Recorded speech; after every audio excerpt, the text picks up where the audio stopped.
For this afternoon and tonight, a significant winter storm, including heavy snow with limited training.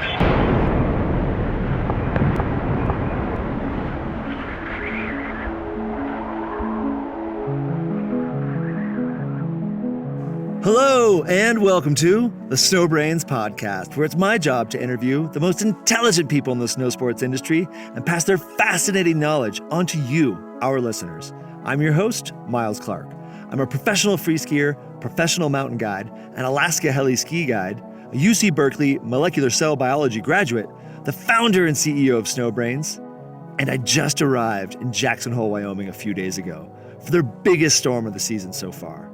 They've gotten over 50 inches out of the storm, and we've been skiing some of the deepest snow I've ever skied here. Jackson Hole already has 360 inches of snowfall this season, and it's only January 29th. We've been ripping deep snow, hucking cliffs, and laughing our heads off. When this place is deep, it's like nowhere else. Today's episode of the Snowbrains podcast is brought to you by LEKI. LEKI has been making ski poles since 1948 and has learned a thing or two over the past 75 years. Whether you're an Olympic caliber ski racer, weekend warrior, or aspiring backcountry skier, LEKI is the perfect pair of poles for every skier. Experience the innovative LEKI Trigger grip system that provides the ultimate interface between glove and pole, providing exceptional comfort, performance, and security. Learn more about LEKI poles and gloves at leki.com. Today's episode of the Snowbrains podcast is brought to you by your Northern California Toyota dealer. Whether you're conquering the commute to town or answering the call of some freshly powdered slopes, the new RAV4 Hybrid is there for all your Tahoe adventures. Featuring electronic on-demand all-wheel drive and a 210 horsepower hybrid engine with a 40 mile per gallon combined rating, it's made for action and made for the mountains. Visit buyatoyota.com/NorCal for more details and start your next adventure in a brand new Toyota, the official vehicle of Palisades Tahoe. My guest today is Johnny Collinson. John had climbed all of the 7 summits by the age of 17, making him the youngest person to have done so. He's a professional free skier who won the Junior Freeskier World Tour. He's competed on the Freeride World Tour. He's been in TGR movies, Sherpa Cinema movies, and he skis for Red Bull. Johnny's also struggled with some difficult injuries in his career, and he's overcome them all. John is also a fitness professional and is more ripped than just about anybody I've ever seen.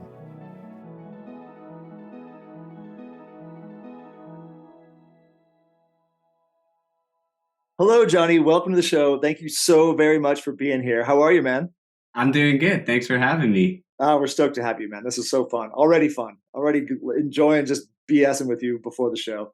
So when did you ski last? Yes, had a good day today. Yeah. And what did you ski? Are you able to share your secret location? Yeah, it was pretty top secret. No one knows about it. A little known place called Mount Superior. But yeah, had a great day. Got first tracks down Superior and a couple good laps like down the Emmas. So great day up here in Little Cottonwood. And if you are listening to this, you can check his Instagram account from the 12th of January. They were up there for sunrise. Mount Superior is right across the street from Alta and Snowbird, and it's just spectacular shots. So check that out, that sunrise. What time do you think you dropped in? It had to be probably like 8-ish. Okay, so the sun hadn't even gone all the way down Superior, so it was right when the sun came out. Beautiful, man. So today I really want to dig into all that you've done with your life. You're young, but you've already done too much. So you've climbing the 7 summits, your pro free skiing career, your injuries, your family, your childhood, your fitness training, your relationship with Red Bull, and there's more. So we're not even going to get to it all, but we're going to try.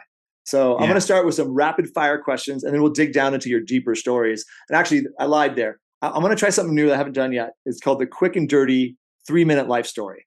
So it's something new, and it's an amazing way to connect with people. I do this with all the people I hire at Snowbrains, and I want to try it with you. So nice. Yeah. So like when I hire somebody, I tell them mine, and then I have them tell me theirs. It's just all, and right away you have a better connection. So I thought, I should start doing it on the podcast. But anyway, so if you're comfortable with it, man, we'd love to hear your quick and dirty 3-minute life story. Yeah. All right. So Johnny Collinson, born and raised in Salt Lake City, Utah. my dad came from New Jersey. My mom came from Minnesota, met up at Snowbird Ski Resort where we lived until I was 18 years old. So my dad worked for Ski Patrol in the mountain operations the whole time. So we lived in the employee housing unit at the top of Chickadee at Snowbird. And my dad built some bunk beds in a closet for my sister and I. And we lived in those till I was 18. Whoa. And my mom homeschooled us in the winter. We'd go to public school down here in the valley in the spring and fall. And my mom homeschooled us. So we were a pretty tight little family unit. And then in the summers, my parents would rent out actually our apartment. They'd like sublease it, and we would live out of a van climbing and hiking and backpacking. Wow. So the mountains have really just been my playground since I was little. And when I was 4 and 5, those 2 summers we spent hiking the volcanoes. So we climbed most, if not all, of the volcanoes in the Northwest. And then by the time I was 18, I had started free skiing, and my sister, Angel Collinson, was competing alpine ski racing at quite a high level. She's your big sister then? Big sister. Got it. Yeah, big sister Angel. She was competing in alpine racing at a high level. Or actually, sorry, I was 16. And I was kind of just messing around, not doing much. And because I had started free skiing, so my summers were pretty empty. And my dad was like, hey, you need to find something to do. My dad was like, you have to get your shit together. And so that's when the 7 Summits idea came up. So then we did the 7 Summits the year I was 17. Wow. We did them all in a year, which is pretty cool. And then I graduated high school. And by that time, I'd learned I wanted to ski down all the mountains I climbed. So I chose to go into the free skiing path and start competing on the Freeskier World Tour. That's when I started to like pick up some sponsors and work with sponsors a little more in depth. And right after a couple years of competing, it kind of became clear I was maybe a better candidate for filming, which is pretty awesome. So my sponsors helped like put me in with Sherpa Cinema, and I filmed with them for a couple years. Then I moved on to film with TGR. So I've been working with them for about 8 or 9 years. Wow. So that gets me through till 2018. I was like 26 or something like that. And from there, I had this nasty string of injuries where I had like blew my knee one year, blew it again the next year, had a decent year, exploded my other knee the next year. And then we're skiing again this year and having the best time ever. So. And here we are. On Mount Superior. I love it, man. Well, It's a great story. There's so much to get into. So let's rip through these rapid fire questions and start digging in, because I'm really infatuated with your 7 Summits and all of it, but I especially think that's so wild, man. So how many days do you ski per year? I don't count. Nobody does except for me. I'm the only nerdy one. What percentage of your days do you think are backcountry? I'd say probably 90 are backcountry. Oh, really? Wow. Okay, more than I thought. What's your biggest accomplishment in skiing? I'd say like shelf life wise, I'm really stoked on. I once got second place at Red Bull Cold Rush. That was sick. Personally, I think I love the fact there's always a new corner to turn and something new to explore in skiing. So like the fire burns bright all the time, and I really love that. What's your biggest accomplishment in life? I'd say I'm like really stoked on, I don't know, that I feel like I've kind of learned all the pieces my parents gave me as a kid, and then brought in what inspires me. And I was able to like create a career and a life based on those things. So I've been able to like use what I've learned from when I was a kid all the way until now and like build a life that I'm really happy to live. It's insane how pivotal parents are. I mean, I guess it's obvious, but it needs to be said. Where's your favorite place to ski? Wherever there's good snow. If you had to pick some mountain ranges. I mean, I love the Wasatch. I'm posted up here. I love Alaska. Basically, every range in Alaska is pretty cool. Mm-hmm. So Alaska's got to be the spot. What would you do if you could not ski? And it wasn't like an injury. It was just for whatever reason you couldn't ski. I don't know. There's a lot of fun stuff to do. I like biking. I like climbing. Pretty into like working out and fitness stuff. So all that stuff. I think it's right. I mean, that's what I see when I follow you. What scares you the most in the mountains? I'd say being unprepared. What do you love most in the mountains? It sounds cliche, but like the vibe. I don't know what it is, but you could be having a shitty day and you go for a walk, maybe in the foothills, and it's like your day just got better. And I don't know what it is about it. It's the movement, it's the energy of the mountain, it's being in nature, and it's like everything about it. What might be the funniest or just a fun story or a fun accident you've had in the mountains? Like the other day, we were skiing powder in the Emmas up Little. I was with Sam Cohen, Mm-hmm. and it was just barreling like over the head. You could barely see. And then I was kind of following his tracks through this choke, and it rolled over. I was like, damn, I probably should stop, because like coming fresh off an injury, I'm trying to not like just send things. Right. And I thought it was just a little choke into an apron, and I stopped and looked, and it was a like good 25-foot cliff. Whoa. That he had just sent off. Like he didn't know it was a full accident, and he was laying like face down in his bomb hole, like, dude, like, don't come down. I was like, oh my God. So that was just like a couple weeks ago. So Oh, I love it. It was funny because no one got hurt, and it was a full accident. So And it was soft, so that's the key, which Yeah, it has it was been in all Utah good. this year. What's the scariest accident you've had in the mountains? one that made my stomach drop the most was like watching my sister crash in Alaska once. I was up top. Ooh. And she like had this really nasty Tommy and ended up like blowing her knee. Ooh. And so I was just waiting up top, watching him like get her off the hill. Mhm. So that was kind of the one that was the most stomach. I was like, oh, this is uncomfortable. That's common. It's often, experience, when a friend is injured or, or worse in the mountains, those are often people's Yeah. scariest story. It was tough, probably just because like everyone was with her. So there was no radio comms, and I didn't want to be tying up the radio. Like, what's happening? What's going on? Mhm. So I was just kind of like waiting for an update forever, like watching it. But Well, I'm glad she was okay. Scary stuff. Yeah, I agree. And on that note, how many friends might you have lost in the mountains? quite a lot. Like, yeah, they don't fit on two hands. Whoa. Yeah. And that's common to hear, folks that have spent their lives in the Yeah. mountains. Thing. We just did a safety week with TGR. Right. And they've started introducing like a kind of mental health component. And this guy, Stacy Bear, was talking, who's an ex-military guy. Mm-hmm. He had this interesting point that they have a lot of PTSD from the military, Oh, yeah. but he actually has experienced more deaths from friends in the mountains than he did from his time in the military. Really? That is interesting. Yeah. Wow. Yeah, I was like kind of blown away by that.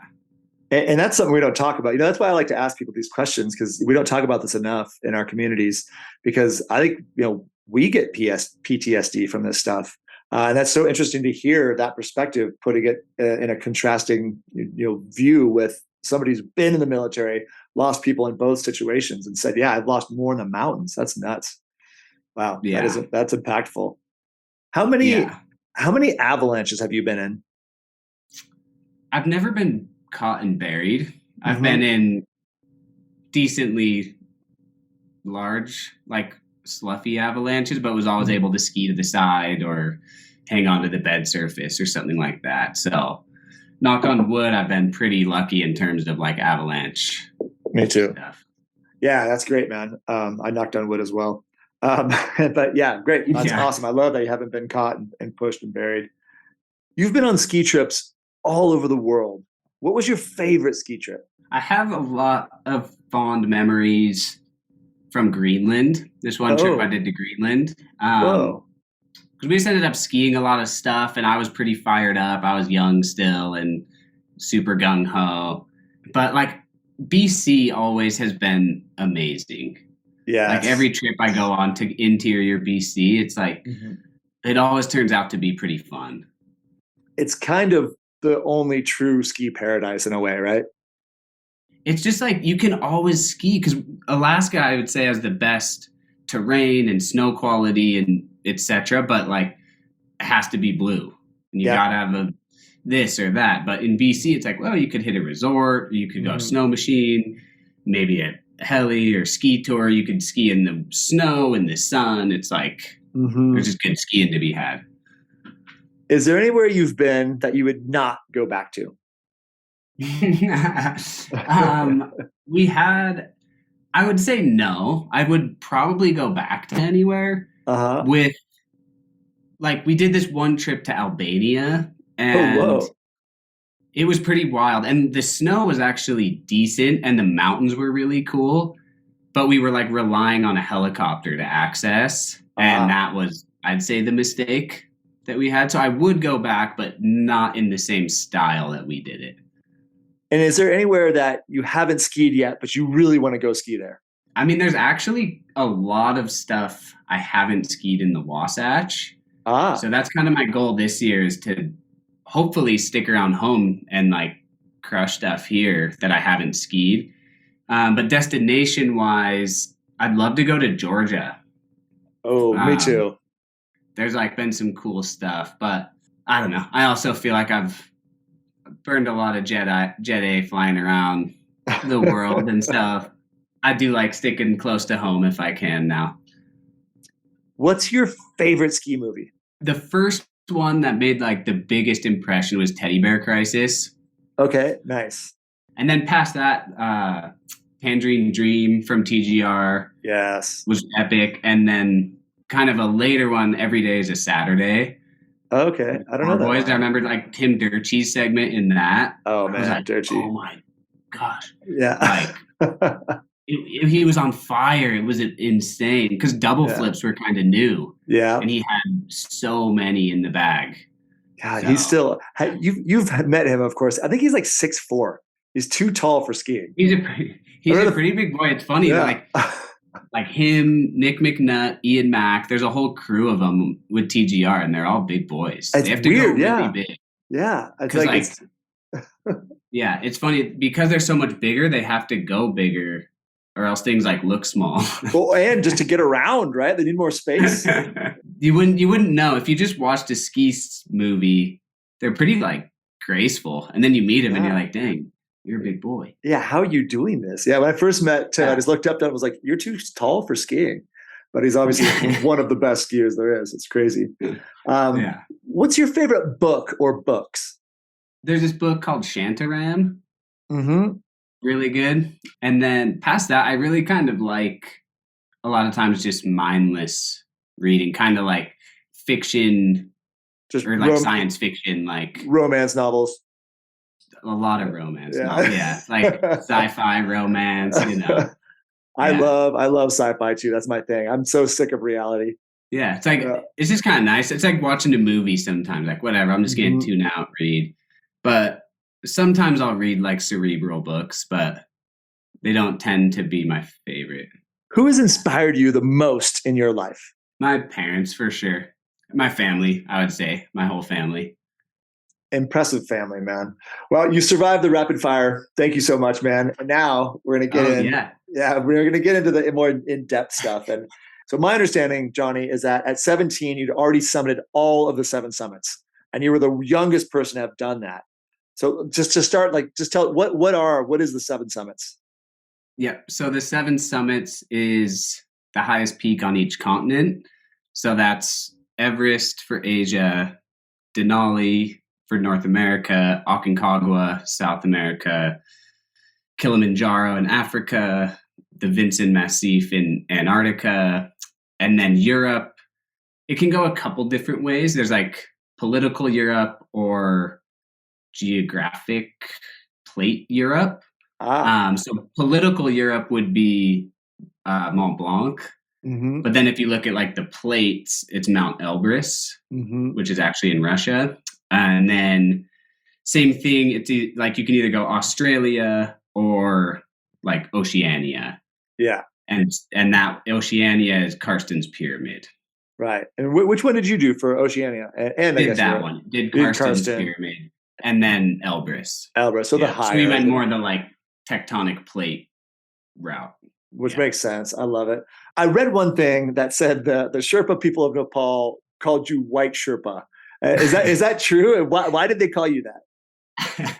It's been so long. I'm like, I remember it pretty vividly, but in this day and age, I'm like, did they call me that? But what it stemmed from was the guy or the twins I was there with, Willie and Damian Benegas. From Argentina, right?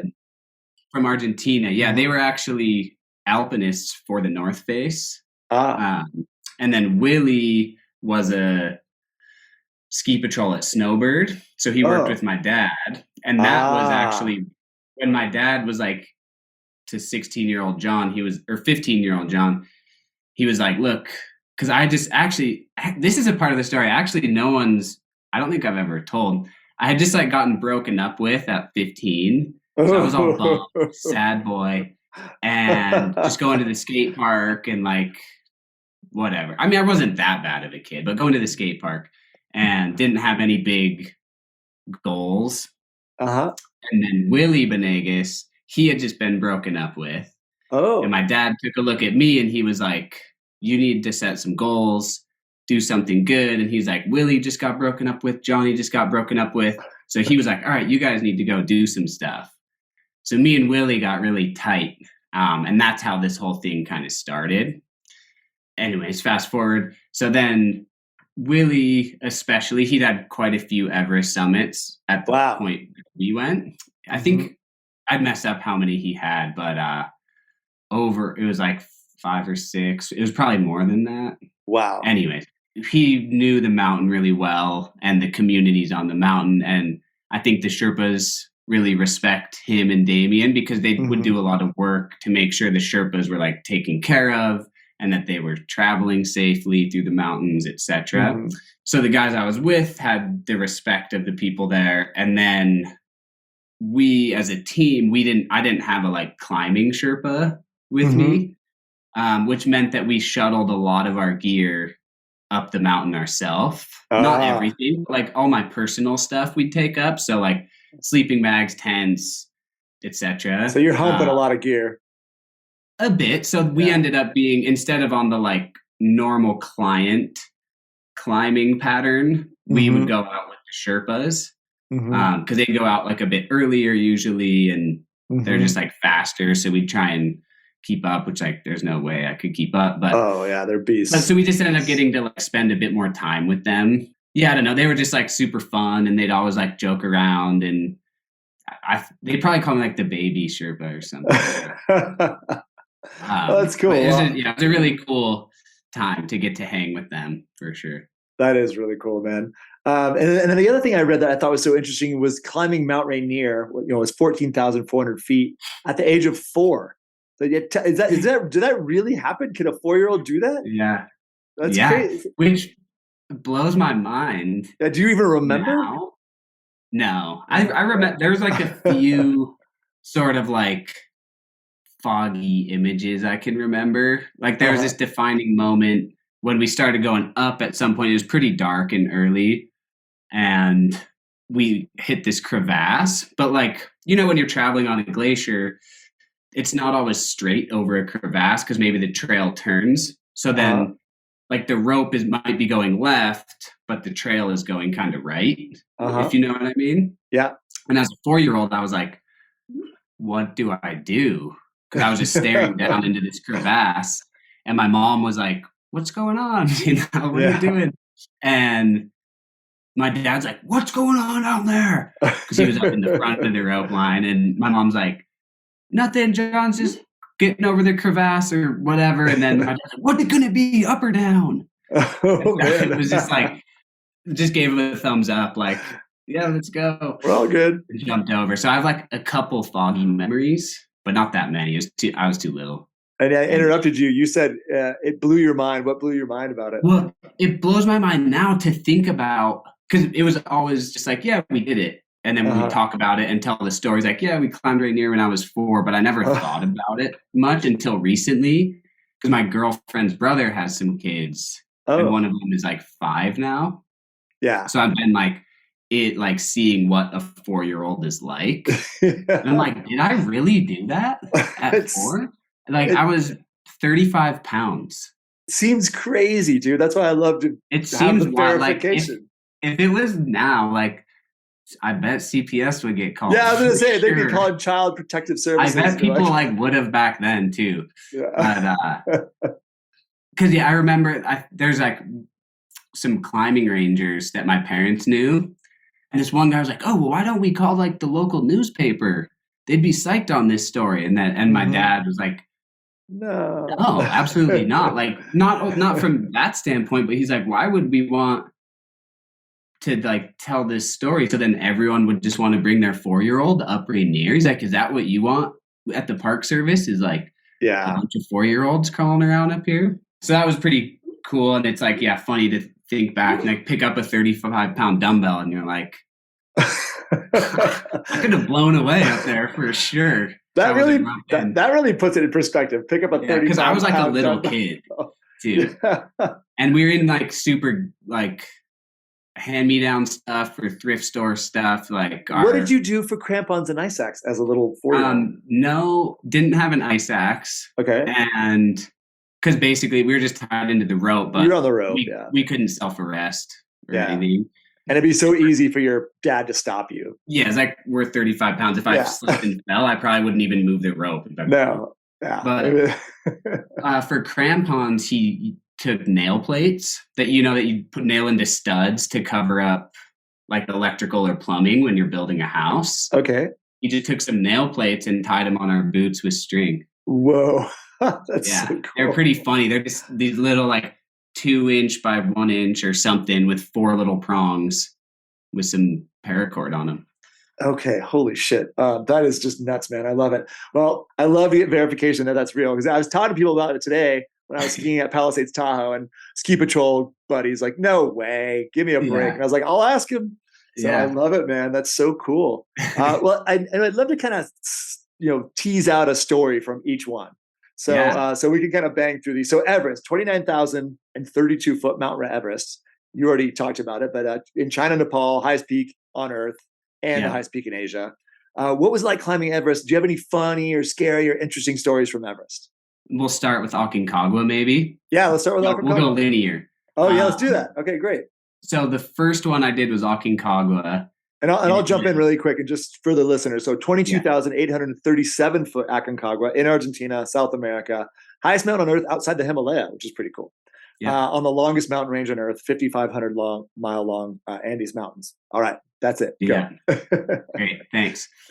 For Aconcagua, I was still 16 at the time. Wow. And I think I'd been on a plane before, but like never been out of the country or anything. And shit.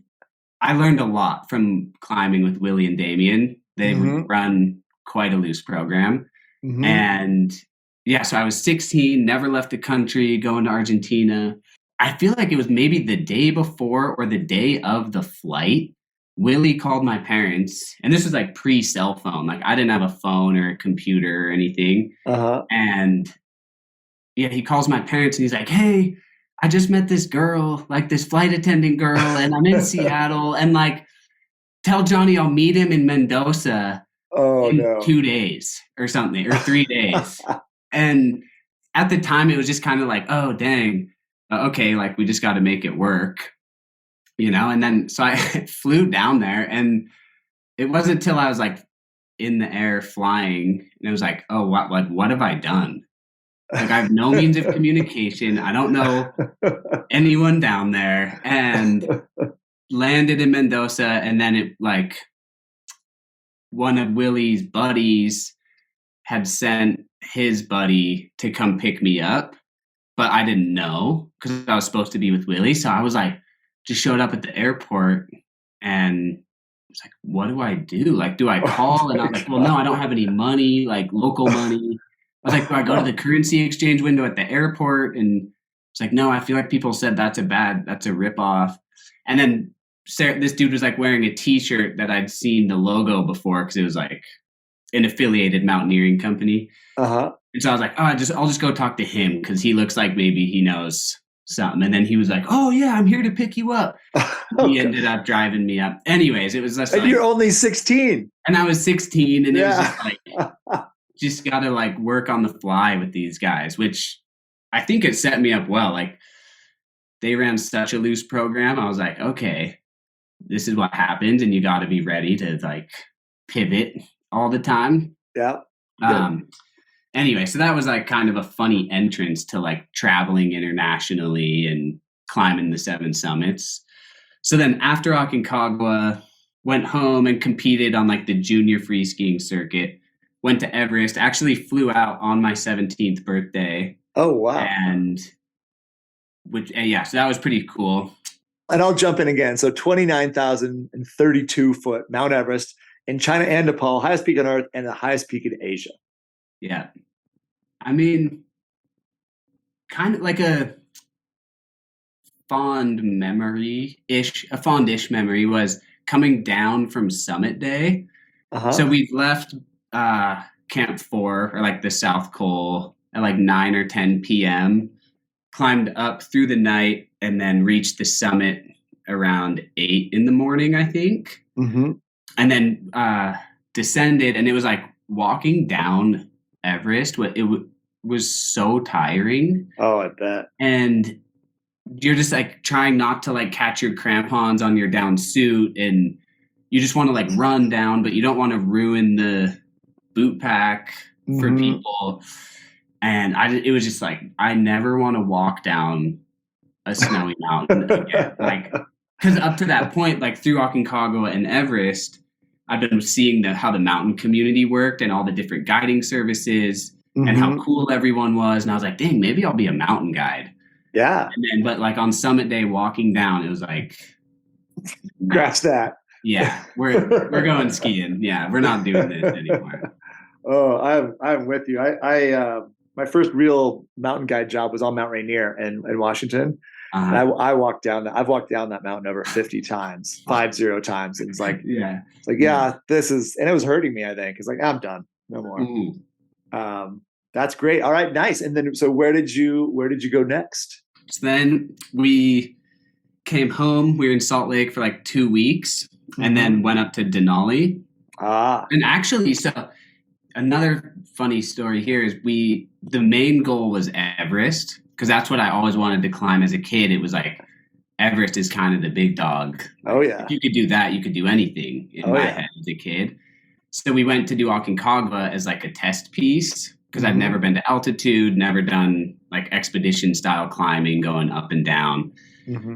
So we went there as a tester, and it went super well. So then we went to Everest, and on the trek into base camp, I was on the phone with my dad or something like that, and we were brought up the idea, because a bunch of the guides and climbing companies, they all do like all the 7 summits, and they're on like basically like circuit between different mountains. And so it kind of popped up. It was like, well, if we made Everest, like, what if we could do all 7 by the time I'm like in the same year? We're like, that would be pretty sweet. So on the I remember like we got off the phone and we were in Feriche, and then I like ran over to this other place called Gorchep or something. I'm probably mixing those up. In Nepal. Anyway, it's something on the way up to base camp, and started like putting in the permits for Denali. And cause like, all right, we have to, because you have to get them in a certain amount of time before. And so this was in April. And sorry, did you know that you could be the youngest to do it at this time? Yeah. So that was the goal. That was the goal. Like trying to be the youngest to do Everest, and then could be the youngest to do the 7, which we did as a sort of marketing play, honestly, to try and raise some funds. Because my dad was a ski patrol, and my mom and I keep interrupting you, but how did you fund it? They took a line of credit out on a house. Oh my gosh, your parents. Yeah. Whoa. Yeah. Whoa. Yeah, they went way out on the plank. Wow. That's amazing. They I could never, ever, ever thank them enough for for how much support they've shown me and my sister, it's just like astronomical, and the experience that they've wanted to give us. Fierce parents, man. Yeah, continue. Wow. Fierce parents. Yeah. So that was how the idea came up. And so we were home for 2 weeks after Everest. It was a successful summit. And then we headed up to Denali, and Denali was really cool. So that was the first one. We brought our skis. Oh, hell yeah. Yeah. And at this point, I only climbed Aconcagua and Vinson, which were the first and the last, with Willie Benegas. Okay. All the rest I did with his twin brother, Damien. Very cool. And yeah, so we went up and did Denali, and it was awesome. It was about as good as it could go. We flew in, we were already acclimatized from Everest, so we kind of marched right up to 14 camp, had Beautiful. A couple decent ski days. It was like weird ski conditions, so that wasn't the main focus.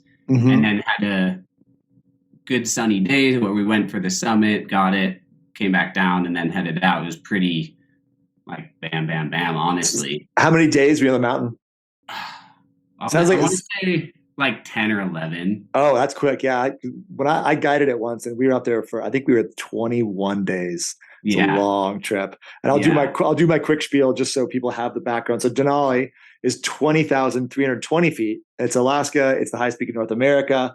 And weird facts here, it's the third most prominent and third most isolated peak on Earth after Mount Everest and Aconcagua.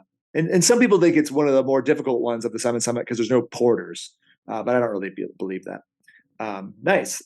So where did you go from Denali? So the Denali, funny tidbit. Yes. Again, I feel like I'm maybe just going to throw. Please do. This is what I want. Damien under the bus. What funny tidbit. Well, I love Argentina. I spend a lot of time in Argentina, and I love the, different, loose, think on your feet, fly by the seat of your pants style. So I love these stories. Yeah, they embody that. Yeah. So we had 10 days or 11 days on the mountain, and we were supposed to be home for 3 or 4 days. Okay, wow. And then we were flying to Russia, and from Russia straight to Africa. So wow, quick turnaround. And Damien only had a passport. That was his only form of identification. Okay. And we had to send it to like the embassy to get a Russian visa.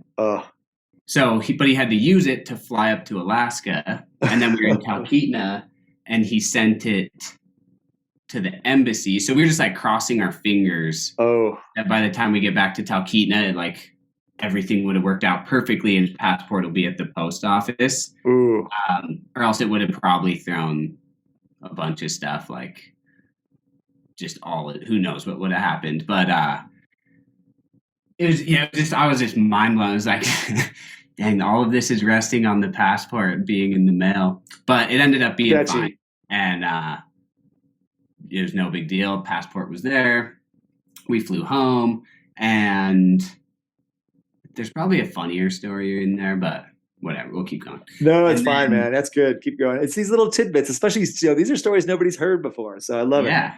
And then we were home for 4 days, flew over to Russia to climb Elbrus. And after coming from Everest and then Denali to Elbrus, it was just like such a different, everything was different. It's almost like it's like a hill. Like less of a wilderness experience.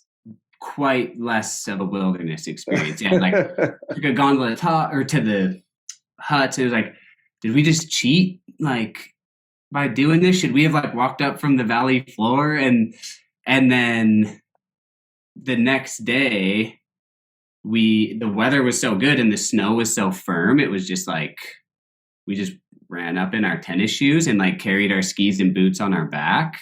Whoa. And then like skied back to the hut, and the skiing wasn't very good. It was just more of a way to get down fast. Yeah. And so we're like, okay, well, we had 11 days, I think, in country. And you're already done. Yeah. We hit it on the second day. We're like, all right. So then the next day there's 2 peaks on Elbrus. Okay. So, and one's just like a little bit higher than the other. So then the next day we went up and did the other one.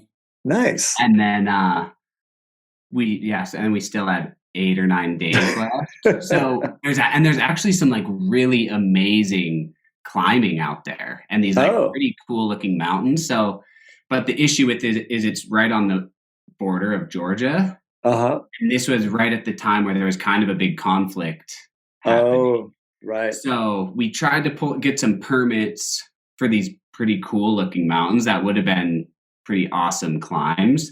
Those got turned down. So we like ended up getting this like sightseeing permit that allowed us to like walk around a certain area. So we ended up like doing this pretty cool ridge traverse. It was pretty fun. It was like alpine climbing to like out like ridge scrambling, ending up in these like beautiful alpine meadows. It was like Sound of Music vibes. Whoa. And which was a total treat after being on Everest and Denali and stuff. So it's like, oh, we got green grass and flowers.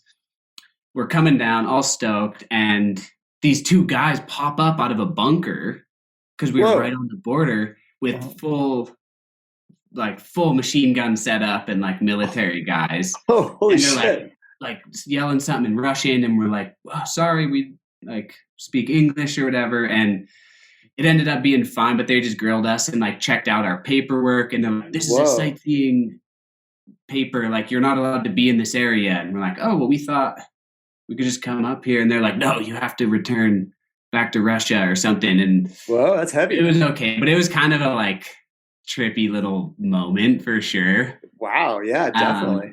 And then also another side note, a lot of the soup there, like we had a lot of soup. Okay. And there was, I feel like they use a lot of parsley. Okay. When we were there, and I never realized it until recently, like this summer. I was like cooking something with parsley, and I was just getting these like, you know how a taste and a smell can just like flashback, snack you back. I was like, oh yeah, flashback to like these like little Russian things where we were eating this parsley soup, and I was like, yeah, I'll always think of Russia when I think of parsley. But that's great, man. I love it. Yeah. And I'll do the quick spiel so the listeners know. So Elbrus is 18,510 feet, highest peak in Europe. It's in Russia. And that's my only other note is that, there's chairlifts and some huts to stay in, and you already hit that. And so from Elbrus, where'd you go? So then from Elbrus, we flew straight down to Africa to climb Kilimanjaro. And we met up with 2 of Damien's buddies. Very cool. This guy who actually owned the other climbing company on Aconcagua, Fernando Grajales, and another guy, Ryan, who lives in the States. So that one was super fun. We had like a little crew. And our itinerary was we were supposed to climb Kilimanjaro. Then we wanted to go on a safari because we were there. Of course. And then we wanted to go climb Mount Kenya, which is the second highest peak. Yeah. And it's really cool because it's like, a side note on this, almost all the second highest peaks are, I think that would be a way better accomplishment is climbing like the second 7 summits. They're all like kind of gnarlier and radder. All more gnarlier. Yeah. Like quite a bit challenging. Like K2, for example. Yeah. Whoa. I think it's Tyree in Antarctica. Mount Kenya in Africa. They're all just like a little bit more challenging. Anyway, so we ripped through Kilimanjaro like pretty fast. I think we did it in 3 or 4 days. Well, and you kind of just walk up there, right?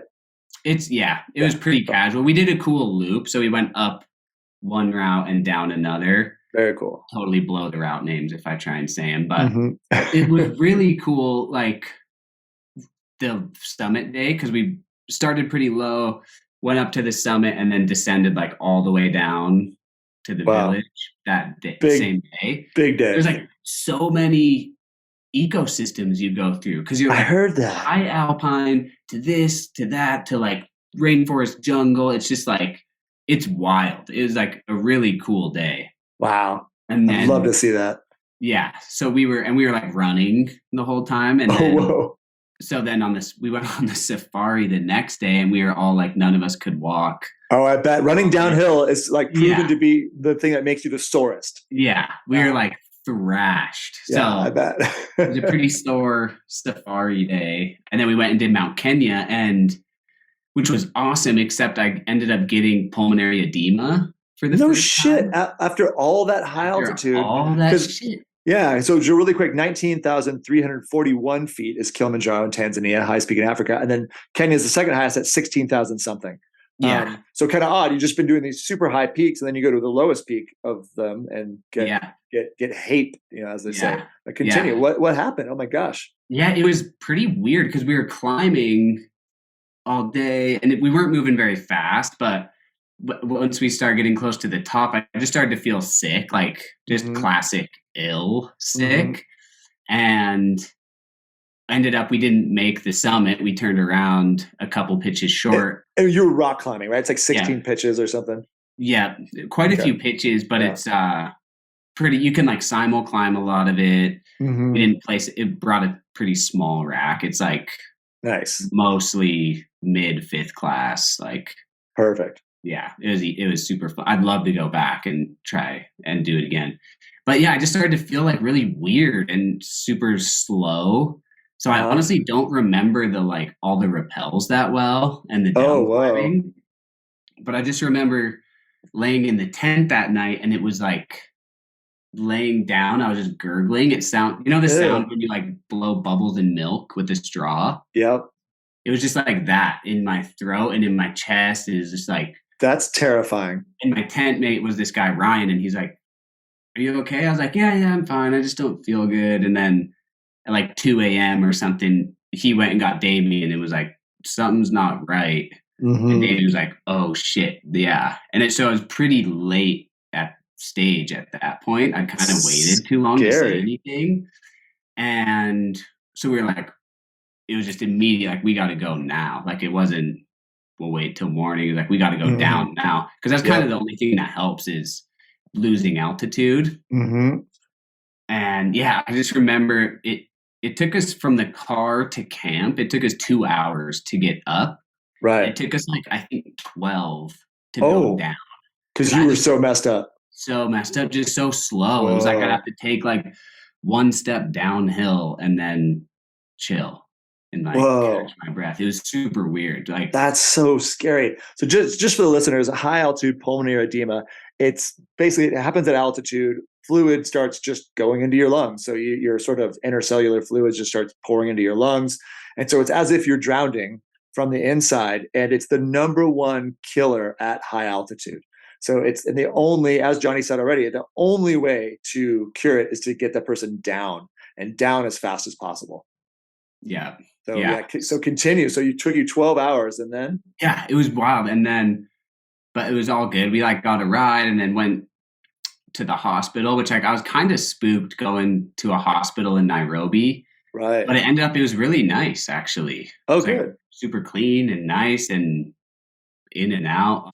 They just took some x-rays. There wasn't much they could do because once we were down there, I felt better. Right. You still got to get checked out. Yeah. And then we went home for a little bit. I want to say a couple weeks, maybe. No. To try to get you feeling better too, right? Or no? Yeah, because we'd already like put deposits down for Karstens, which also isn't that high. It's like 16 something. But it was like, whoa, shit, I just got HAPE at this altitude. So we tried to like see a bunch of specialists for it and do some research when I was home. Because I think we were home for maybe a month or something like that. Which makes sense to make sure you're healthy. Yeah. And so what we ended up doing, it was like, all right, well, we'll go, because Karsten's Pyramid is in Indonesia, right on the same island as like Papua New Guinea. Yep. We like ended up flying into Denpasar in Bali like quite a bit, like a week early. I think so. Our thoughts were like, well, what if we just hung out at the ocean and the beach? Yeah, Bali. A week before. And that trip, it was so cool. Like, so different. I mean, that's what I loved about the Seven Summits experience, was how different everything was. Like, from Mount Everest in the Himalaya to Denali, which is just this like beautiful, pristine park. And then all of a sudden we're island hopping through Indonesia to get to this like 2-week jungle trek. So just like everything was awesome. And I was 17, so just like eating it up, you know. I bet, man. So it's pretty cool. I think it took us a week to get from Bali to like the island that the mountain's on. We like take a plane, like a little island hopper plane, and then stay in some cool little bungalow and eat fish, like fried fish that they just caught right there. Yeah, so it was just awesome. And then we're like swimming in these like blue waters, like full paradise. You know, and you're like, what are we doing? And I didn't even bring a bathing suit or anything. So we're like swimming in our jeans and shit. Like, whoa, yeah, I love it. We're like, we're going to climb a mountain. And so we had like I had like a backpack with like a climbing rack in it. Whoa. And then a sleeping bag and a tent. Like that was kind of the only stuff we brought. Wow. And so, no, if you're going to climb Carson's, bring a swimsuit, bring some trunks. Yeah, I spent quite a lot of time in Indonesia surfing, and I mean, you're feeling the same vibe that I feel there. I love it there. It is so special, cool. Special. Yeah. It was so cool. And then, you're probably taking those little Lion Air flights from island to island. Yeah, exactly. And there's a lot of different names for that big island that the mountains on that you're going to climb, but Iranjaya is one of them. Okay. Yeah. That experience, like that trip was super cool, just like so unique. And I never thought I would ever go to a place like that and get to experience it. Felt so exploratory. And then like, I mean, there's endless stories from that trip for sure.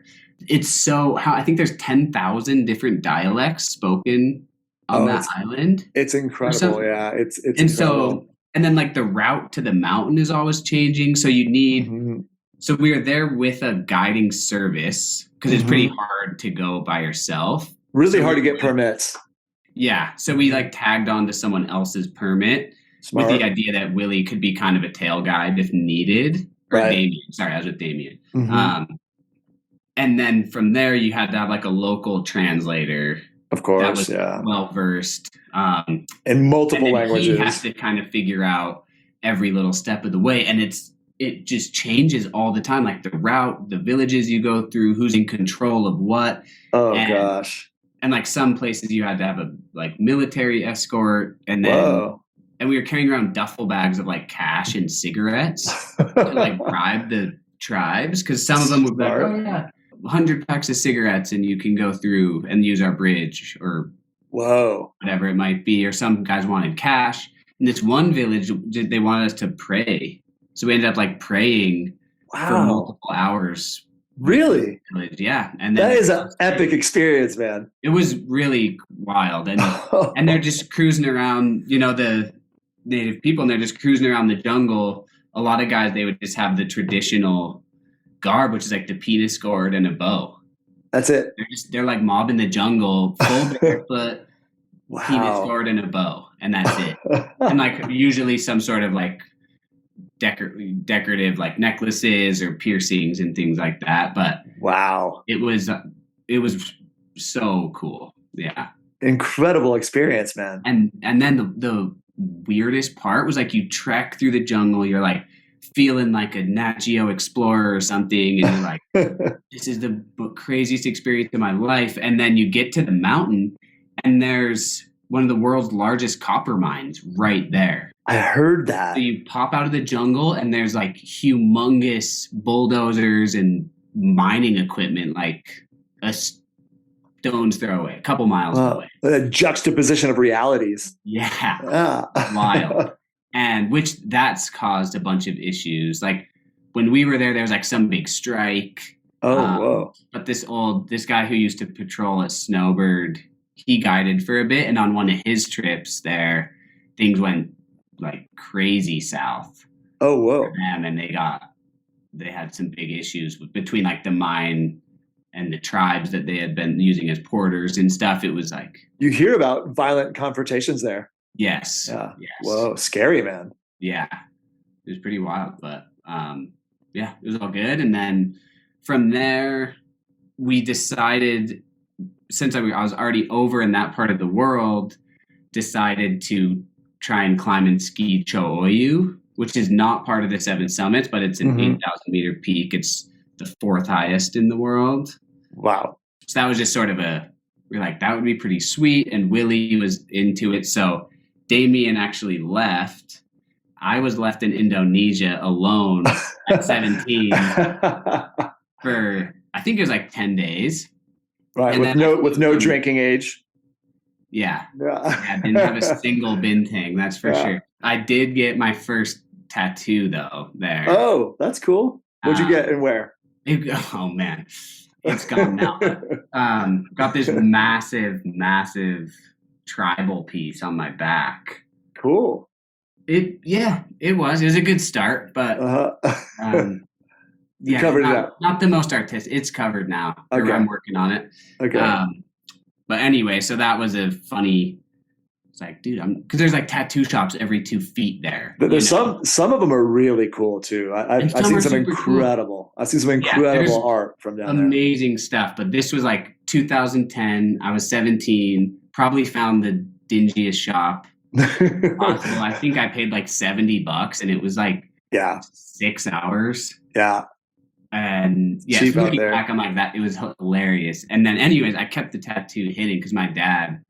Doesn't like tattoo. Or I should say my parents don't like tattoos. Right. Kept it hidden until I was like 25 because I was. Whoa. And I was just afraid of disappointing him. But anyway, so got a tattoo, stayed in Bali for 10 days, and then flew to Tibet. We flew to Kathmandu to meet Willie. Okay. And then we took a bus up to Choyu. Tell me what it was like skiing Choyu, man. I mean, I feel like this is another story nobody knows, you know? We didn't get to the summit. We skied from Camp 3, which is pretty high. I think it's like 25,000 feet. Jeez. And it was really cool. I mean, it was at 17, I was like, I wanted to be on the Freeride World Tour. I was like, I'm going to free ride Choyu. Yeah. And like skied a couple of pitches, like, I don't know, probably about 1,000 feet or so. And it was like, didn't think about like the output of skiing versus just walking. And it was like, just laid me out. Oh, yeah. I mean, I should have probably skied because I just tried to charge it because the conditions were actually decent. Oh, nice. But then I ended up getting HAPE again. Oh, shit. Yeah. Which I think there's because we were trying to go fast. Like, we brought half sleeping bags. So we just wear like a down jacket with a half sleeping bag. And you're coming from sea level. Yeah. So we it would have been cool if we made it happen. But in hindsight, it's like, just bring a full sleeping bag. Yeah. Unless you're like, a crazy gnarly alpinist that does that stuff all the time. But I'm not that guy. Right. Anyway, so I got pulmonary edema again, but not nearly as bad. Good. But so that clipped the summit bid and went home. And then what happened? So that was fall. So then I started my senior year of high school. You're still in high school. I love it. It was so funny. Like going back to high school and everyone's like, wait, where have you been? Yeah.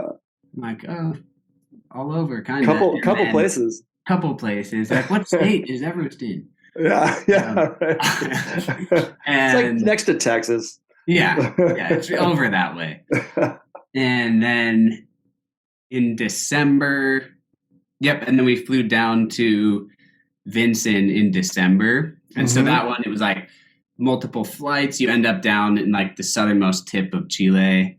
Yeah, Punta Arenas. Yep, exactly. And then from there, kind of the hardest part is getting onto the continent. Crazy weather systems and stuff, and then because it might be perfect weather everywhere, you take off Punta Arenas and then all of a sudden a crazy ice storm will hit the landing strip in Antarctica and it's like you can't land in it. So I think we didn't wait too long, but it was maybe a week or so before we flew down, and then from there, it was pretty gravy, honestly. Like, the wildest part of it was no smells. Oh, tell me about that. I mean, there was just no smells. That's so weird. I've never been anywhere like that. And like, it took someone saying something to me to realize it. It wasn't like I was cruising. I was like, wow, that's weird. I can't smell anything. Yeah. But it was someone who was like, yeah, have you noticed that there's like nothing to smell and it's all just kind of frozen. I was like, oh yeah, you're right. Oh, that And then is so also weird. the sun was up all the time. Yeah, just doing So loops. doing loops. And so like nighttime kind of was when it was like behind the mountain. Mm-hmm. Yeah, it was pretty cool. I brought my skis on that one as well, which was awesome. And Willie, again, he was guiding. Yeah, so he was guiding an actual trip to make that one happen. Smart.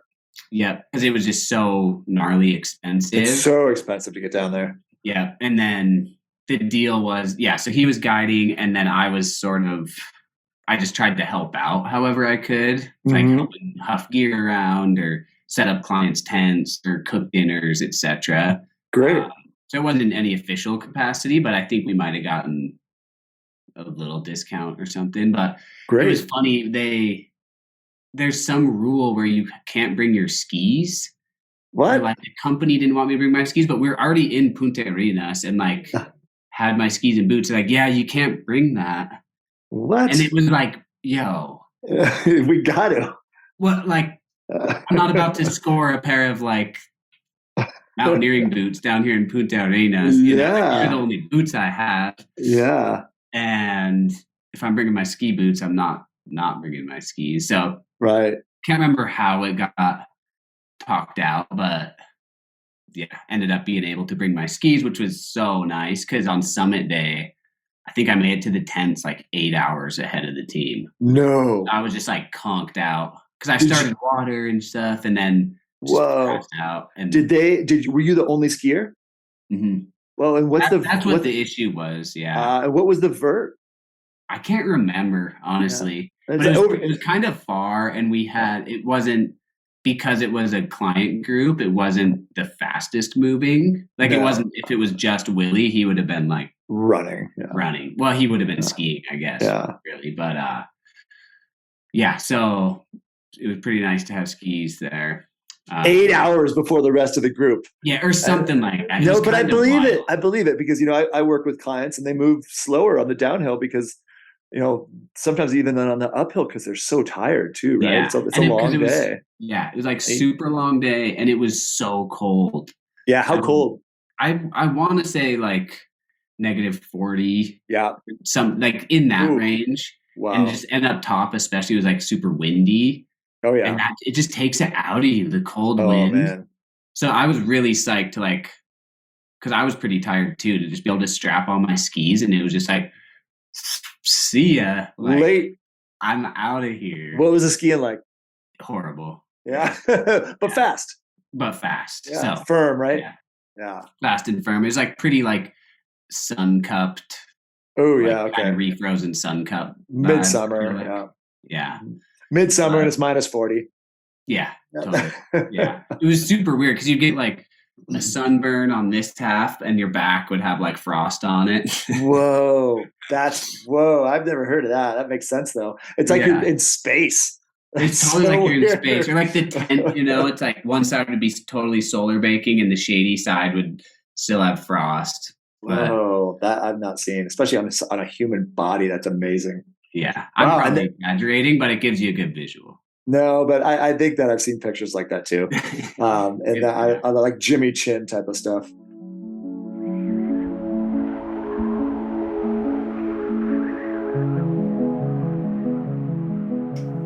Today's episode of the Snowbrains podcast is brought to you by your Northern California Toyota dealer.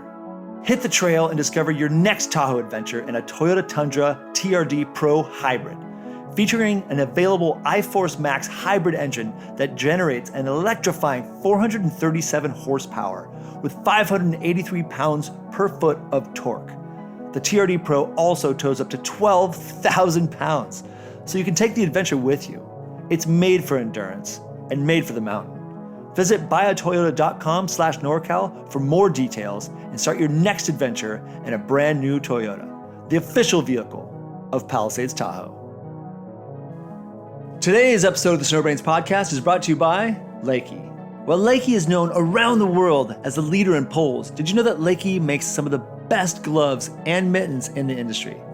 Top quality gloves and mittens crafted from 100% goatskin leather deliver exceptional comfort, craftsmanship, warmth, and durability. All LEKI gloves work in perfect harmony with LEKI Trigger poles, but also work seamlessly with any brand of pole on the market. Experience LEKI gloves and mittens today. Learn more at LEKI.com. And what kind of blows my mind to segue to free skiing is you also won the Junior Freeskier Championship when you were 17. The same year you finished the 7 summits. Yeah. How did you juggle competing and on the tour and then also doing the summits, and especially at such a young age? It's crazy. Well, it worked out good because we finished the 7 summits so we summited Aconcagua with 367 days. So we actually didn't do it in a year. Just over a year, 2 days over. Just over a year. And it was because we got delayed in Punta Arenas for a week. Of course. Buzzed down. We wouldn't have got it. Totally not our fault. But anyway, so it's 367 days. I was back in North America like mid-January. Oh, and you're done. Done. Yeah. Oh, got it. So we were done. So that was scratched off, and then it was.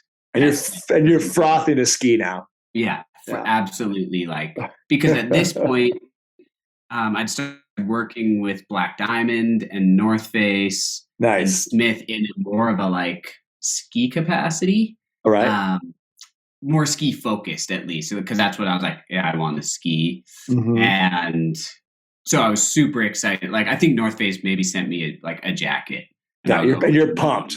Oh, yeah, absolutely, mind blown. And so then hopped in on the Junior Freeskier Tour, and ended up winning the overall that year. Wow, congrats. Awesome. Yeah, that's so huge. Yeah, it was. Because it's just those little things where it was it was a goal and then reached it and then was able to kind of do something with it. Yeah, you use it as a tool. Yeah, where it was it could have just been a solitary, won that. But I was able to take it, just be it with the brands I was working with and the support I was given. It was cool, I can take that win. And then I was pre-qualified for the adult tour the next year. Huge. So it was just I was just able to go to events and ski in them, and it was just little things like that just made such a huge difference in creating the lifestyle and the career I've been able to live. It's huge, man. What a tool. And so when you were pre-qualified for the next year, was that the Freeride World Tour or the Freeskier World Tour? The Freeskier World Tour. Okay. So then you started doing Freeskier World Tour. Yeah. And so I was on that. So that was when it was the Subaru Freeskier World Tour, which was so fun. That era of competing was so fun. It was it was Chuck Mumford pre-Pit Viper. Right. Tab Key, Griffin Post, Guerlain Chichery, Julian Lopez. Yeah, dude. Yeah, I used to do some of those comps. Yeah, so it was such a good time traveling and competing with all those guys, and because you just ski. That's rad. Oh yeah, we're going to Kirkwood, and then it's oh, it's snowed. Yeah, we'll just ski bell to bell all day, every day with some of the best skiers. Some of the best, Lars and Silas Chickering Ayers. Oh man, Ryan Hawks. Oh yeah, love you, Ryan. Yeah, miss Ryan. Yeah, so those were good years.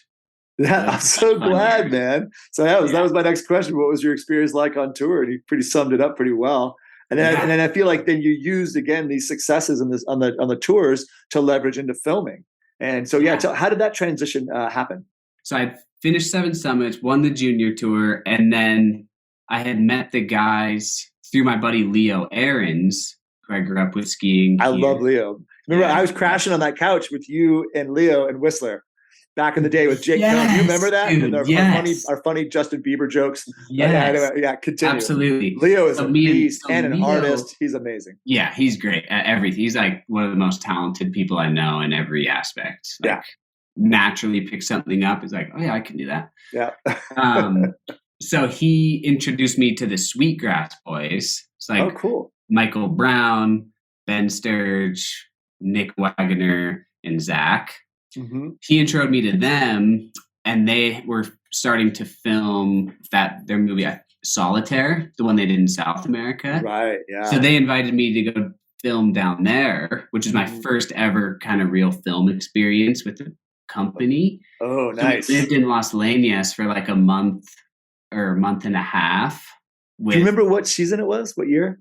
It was 2011. I was there in 2011 for like a couple of weeks in August after that big storm. It was epic, and it hasn't been that good since, dude. So, but continue. Yeah, dang, that's interesting. Yeah, so we were there that year, and then filmed a bit with them, and then the first two events, which I wasn't planning on when I went down there, but the first two events for the Freeskier World Tour were in Chile, one was in Colorado over in Chile, and the next one was in Leñas, I think. I think so too. So I ended up staying down there. I was there for like 3 months, I think, overall. Wow. And then, which was so fun. I was still 17 or 18 right in there, and like so fun. Yeah. And so just the lifestyle of like South America you were talking about is so love fun. It down there. You just like meet a random homie. He's like, "Oh yeah, we're having asado tonight. Like, come over." And it was just so fun. So then they're just constantly hugging you, kissing you, and inviting you to asados. It's amazing. Yeah. And asado is just a barbecue. Yeah. And then, so it was pretty cool. Went from Leñas up to Buenos Aires. I was in Buenos Aires for like a week staying with a friend that I met from the Karsten's Pyramid trip. Oh. He was like kind of this baller dude in Buenos Aires. And he was like, "Yeah, come to my pad." Ooh. I stayed in his guest house. He had this like massive guest house. Wow. I think his wife was like the CEO of Beak, like pens for Latin America. Whoa. And he ran like ESPN Latin America or something. Like he was kind of a big dog. Yeah. Like, and so he hooked me up, just showing me around the city. And then I took a bus over to Chile, competed at that event, and I did pretty well. I think that those two events were my best results on the adult tour. I got like a fourth and a fifth or something. You're in the flow. Well, I had this back then, and competing on the junior tour, I like Ian McIntosh was my guy. Okay. I was like, I want to ski like Ian Mac and Hugo Harrison. Yeah. So I was skiing on like flat tail charging skis, 2x4s. And then it all sort of changed the next year because they introduced air and style as a judging category. So I was like, oh, you got to start doing tricks. So then I started to do tricks more, which I hadn't done before. Okay. And I couldn't finish a contest. Like, cause I just trying tricks. Yeah. So I was like, oh yeah, well, I got to go 360, the biggest cliff on the venue. Right. And so like, yeah, so the contest, it just like didn't quite work for a couple years. Like I'd do it and have like pretty cool runs, but I just couldn't finish. And luckily my sponsors, they didn't dump me, but they saw what I was doing, and they're like, that would probably be better applied to filming. And because filming, you're going to get better conditions too, right? So better conditions, you get the better chance of landing. Prize, like, et cetera, et cetera. And so then they linked me up with Sherpa Cinema, and I filmed, and when was that? Yeah, so then my first film trip with Sherpas was for All I Can. Oh man, such a good movie. Yeah, such a good flick. And so I got to go to Greenland with Ingrid Backstrom, Callum Pettit, and Dana Flair. Whoa. And Adam Clark and the Sherpas. It was a squad. Yeah. And we had actually like really good conditions. It was this really cool trip. It was awesome. And like right in that time, I was invited on this matchstick trip with Drew Tabke, or that Sherpas trip. I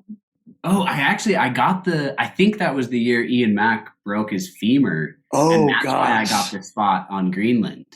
That is how so many pro skiers' career starts. Yeah. So that was it. That's it. I haven't thought of that in a while, but it was that year. So by him breaking his leg, that opened the door for me to get in. Because it was like a North Face kind of expedition / Sherpas trip. Yeah, so it's like, all right, who else on the North Face do you got? Yeah, it was like my foot in the door kind of expedition for sure. Huge. Yeah. Yeah. And so then I filmed with them the next 2 years as they worked on Into the Mind. Oh man, that movie. If listeners haven't seen that yet, that might be my favorite ski movie. Continue. Really? It's pretty wild. It's so good. Controversial, or not controversial, but I'd say mixed reviews on. Yeah, it's outside the box. So if you want like the bang bang bang, normal ski movie, it's not that. This one's got a lot more soul. Hammer segments. Oh yeah, like Kai and Callum ripping up in Bella Coola. Oh, and there's shots of the people in Nepal and all that too. Yeah. Like the really soul cool side of it is it's one of the best. It's so, and was nothing like it. It really opened the door to a new genre in our industry. Yeah. Mm-hmm. And then after that, so that was like a super fun couple of years working with those guys. Like, I love the Sherpas boys. They're so fun. Like Massa, Malcolm, and Crosland. So, and everyone they hire too is always great. Nice. And then I started to film with TGR the next year. Very cool, man. Yeah. Congrats. Yeah, thanks. It was pretty surreal because so my sister, I said earlier, she was a high-level alpine ski racer. And at 18 or 19, she was slotted to potentially make the D team. The U.S. ski team. The U.S. ski team. Yeah, the D team's the development team. Yeah. And then, but they did this thing called building the team. So they ended up taking all girls from the year below Angel that year. So she missed her spot basically to make the team. Interesting. So she was going to start going to school. She was really into environmental law and she wanted to study that at the University of Utah. Good for her. But I had started free skiing at that point. And I had raced previously too, and the free skiing world is just leaps and bounds different than racing. Oh yeah. In terms of it was just the first year in, and I was getting free gear. I was getting a couple small checks here and there, filming. I was like, this is the greatest thing ever. So I was like, Angel, you have to compete on the tour. And she was like, okay. So she ended up driving our family Honda Civic to Revelstoke. Sleeping on my buddy's floor that she didn't know, competing. She was wearing a ski patrol jacket my dad gave her because it was red, so no way. See it, because we were like, oh, you have to wear bright colors so the judges can see you. Of course. So she was in this 1990 Snowbird ski patrol jacket or something. I might be messing things up, but I remember that. And she did super well. I don't know if she won that one, but she was on the podium, her first one. Whoa. And so she was kind of hooked right away. And so she ended up just crushing it, podiumed, I think, every event that year, got invited to ski on the Freeride World Tour in Europe. Wow. And did extremely well right out the gate there. And then I remember this one day we were skiing at Snowbird, this epic POW day. We were in the tram line. She gets a call from TGR. From Greg Epstein. Whoa. And I felt like it was kind of out of the blue. She was like, hello. She's like, it's TGR. Who is this? Yeah. And I'm like, what do you mean? She's like, they're wondering if I want to go to Alaska. I was like, what? She's like, with Sage, Seth, and Dana. Whoa. I was like, what? And so that was Angel's first call from TGR was to go to AK with Sage, Seth, and Dana.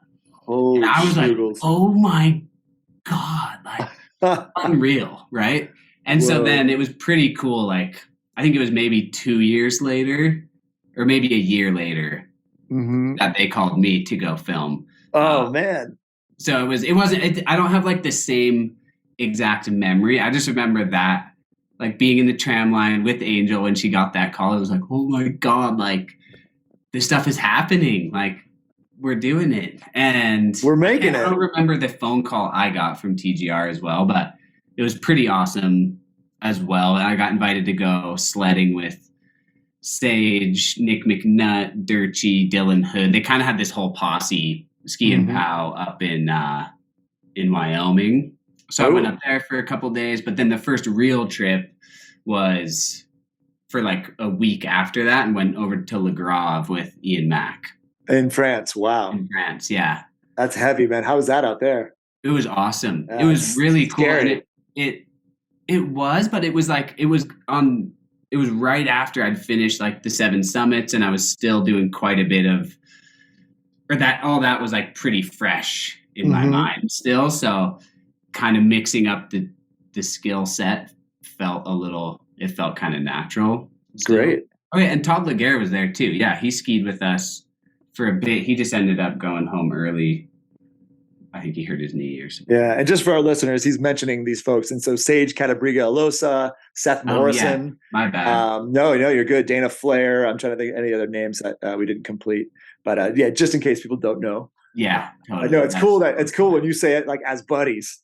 And then I can kind of come in as the nerdy square and like tell like this is who they actually are. And so so you were charging along, and all these good things are happening. You're in, I think you've been in like 9 ski movies or something like that now. And but if there's more to tell more. But my next segment is your injuries, because I know that there was a point when you started getting injured, as you mentioned in the beginning. Yeah. But if there's anything else between this and when you started getting injured, it was it was like super fun. Who could complain about 9 years or however many years of getting to ski with TGR and all these athletes and stuff. But yeah, it was kind of, those were pretty pivotal moments. And then it felt more like each year it was like, okay, I get to film with TGR. I get to work with the same brands. And so it was more about like the places I got to go. Oh yeah. That changed, but there was less, I feel like, big pivotal life-changing moments, like in terms of career-wise or where my life was headed. Which makes sense, right? It's like the opening of that door was insane. Yeah. Your eyes were dinner plates. Yeah, totally. And then you got in there and created a routine and got into a rhythm and did your job, in a way. Yeah, exactly. So that's where it felt like it was like, okay, this is kind of like a job. Yeah, this is who I am. Doing this for years, and then blew. Yeah, and then now the bad string of injuries. And if you're comfortable, I know it's not the funnest thing to talk about, but I think we all learn from this. And I've been through this kind of stuff too. So let's just start. What was the first serious injury?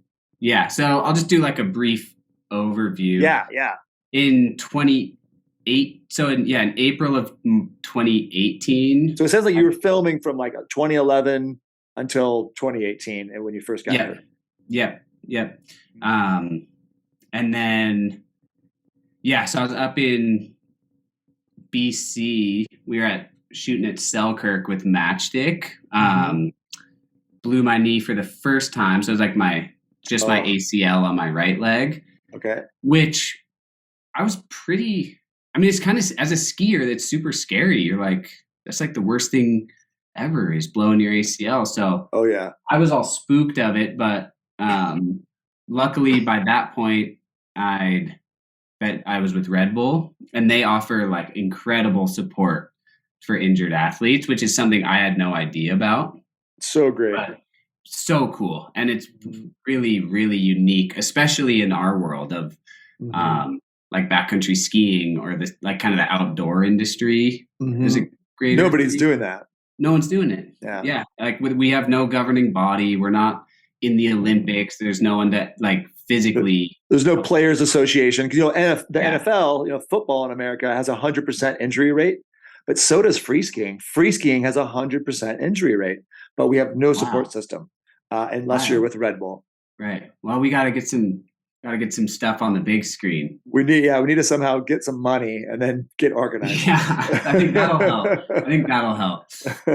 Anyway, so was kind of introduced to the Red Bull like training facility, and they had full-time physical therapists and strength coaches, etc. Amazing. And so I just went all in and like was like, I want to learn about this as much as I can and like train as much as I can. So I'd spend 2 weeks in LA, 2 weeks at home for like the whole process, basically. That's great. And so I felt amazing getting back on snow. And it was just like, let's go. So I did a trip to Japan. It felt really good. And then I was like, all right, I'll just hop in the mix and film with TGR. So I drove up to BC and was shooting with TGR.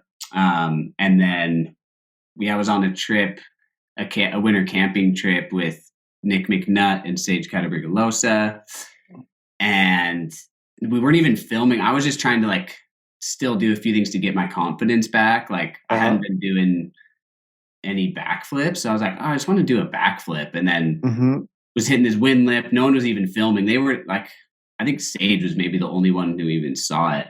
And I like under rotated one. I was like, oh, that's lame. Then when over rotated one, I was like, okay, what am I doing? Like, I just got to go do it. Yeah.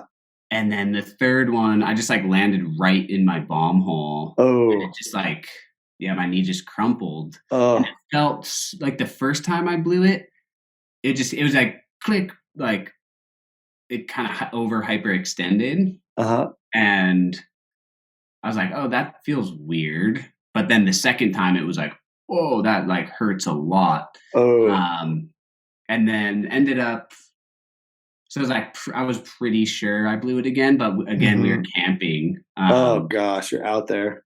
And it was pretty cold. That was the brutal part. It was like, there was a cold snap coming through. Is like one of the Arctic downflows or whatever. I just had one in Canada. They're brutal. It's minus 20 Fahrenheit for 7 days. Yeah. So we were camped out. I think I blew it on like the second or third day. Of course. So I ended up, I just kept shooting. Actually, Oh wow! I think all the shots I had in the movie that year were with the blown knee. Whoa, that's so interesting. Yeah. Which movie was that one? I want to say it was like Dreamland or something. Oh, you're gonna go back and watch it. Like, here's Johnny with the blown knee. Yeah, it was the 2019 flick. Okay. I want to say it was like Dreamland or something. I was wearing an orange jacket. Okay. Yeah. So yeah, dingoed my knee again, and then that one, since it was the same knee. They went in and I had to have like a bone graft put in to fill the hole from the previous surgery. And then I had to wait like 3 months brutal for that to heal in before they could do the reconstruction. So I blew it in like February, and it turned out fine because for me, at least with the ACL, I was structurally still pretty good. Yeah, a lot of guys don't have ACLs. Yeah. Like I think Tanner Rainville doesn't have them. This guy Oakley at White Allen, I think he skied a long time without any. So it's, I didn't need it, I guess. To do like the level I want to do, I need it. But I still was able to, like the time that the bone graft was healing, I was still like mountain biking every day and like training in the gym, which was awesome because then I was able to go into the surgery like super strong. Yeah. And prehab. So that was incredible. And so I came out of the second surgery feeling great. And that rehab went pretty smooth. But it was late because I had the surgery in like June. So I got back on snow in January or February of 2020. And did one trip to Europe. It was like a retreat. And so I was a guest at this retreat. So it was like super fun, pow skiing, epic fun, like no stress kind of thing. Yeah. But COVID hit when we were over there. Oh, so it was in March 2020. Yeah. Yeah. And then, so it was like right at the time I was flying back right when it was like Europe was getting shut down. Oh. Kind of it, but then made it back. And then it was COVID. Everyone knows what happened during COVID. And then was able to get back on snow that next winter. Had a pretty good year. It was really fun. Like got to go up to Alaska with TGR again. Had an awesome time. And I was like, really, it wasn't the skiing I'd want to do mentally at that point, but like just the confidence of like a back-to-back knee injury and then going to Alaska. I was like pretty proud of my skiing. Yeah, of course. And maybe you were with Elise, I think. Or is that right? Because I talked to her. I think I skied with her that year, and she's like, "Oh, Johnny was skiing so well in Alaska." Yeah. Continue. Sorry. Yeah, I was psyched. So I was with Elise, Griffin Post, and Kate Zeliff. And then came home. I was home for like a day, and then I'd agreed to go do the Red Bull Raid contest out in Tahoe. Yeah, at Palisades Tahoe. Yeah, and I did it. I just figured it'd be fun because like I said no to doing Kings and Queens. And that was also the year Tanner Hall had blown his Achilles. Right. So the Freeride World Tour actually offered me his wild card spot, which I was incredibly honored to get. Yes. But it felt kind of, I was just like, I don't know, coming off of a couple injuries, and then it was COVID. I was like, I don't Felt think it'd be rushed. the smartest move for me to go compete. So I'd said no to like all these incredible things. So Red Bull was like, hey, well, do you want to come do this little contest for fun, kind of? And it was like, yeah, that sounds great. And Red Bull Race, interesting, right? It's how fast you're timed on your uphill, and then you're judged on your downhill. Yeah, so which I thought was like a cool format. I'm like, oh, that would be a fun thing to be a part of, see how the event goes, and like, I don't know, maybe there's room for more events like that. I enjoy ski touring, and then skiing fast down. So yeah, ended up going, and it was just it's like all local people that just signed up to do it, and they just wanted to have, I think, one sort of like pro skier there. Yep. And Red Bull skier, yeah, Red Bull skier, kind of like a measuring stick, maybe, or I don't know. Yeah, it just makes it fun. Makes it fun for sure. People want to ski. Fun. People want to ski with you, you know. Yeah, it was. I guess I wanted to ski with them. There's probably more people there I wanted to ski with than wanted to ski with me. But yeah, it was cool. It was super fun. Like no stress, but it was just refrozen spring snow, and the contest happened pretty early in the day, so I hadn't thawed out much, and then. Yeah, ended up, I feel like I just kind of had the Alaska mentality going, because it was like 2 days after our Alaska trip. Oh, wow. Where like the last 3 days of the trip were when we skied all the good stuff. So I was kind of still in this like charging mindset, and then ended up just trying to charge this icy moguli thing, and had a super nasty spill and blew out my ACL, PCL, MCL, patellar tendon, and meniscus on my left leg. So it was just like mashed. That's bad. I saw your Instagram post where you had scissors and you had a fake knee. It's anatomically correct. And you cut all of the ligaments, and then showed but I kept this one. Yeah, it's like, I had the LCL was still hanging on. Perfectly fine. Yeah. So so that was a bummer for sure. I was just really, really devastated when that happened. Oh, it's vicious. Especially because it was like I'd put so much. I was like already back-to-back injuries, and I'd always thought like when I'd see people get hurt, it was like there's this funny stigma, I feel like, where it's like if you get hurt, it means you kind of fucked up.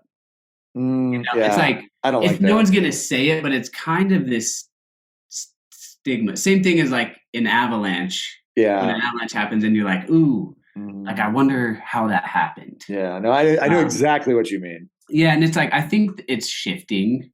And I think people aren't, especially with the avalanche stuff, people are getting especially better. The avalanche stuff, and hopefully on the injury side too, because it's like it's just a bad thing.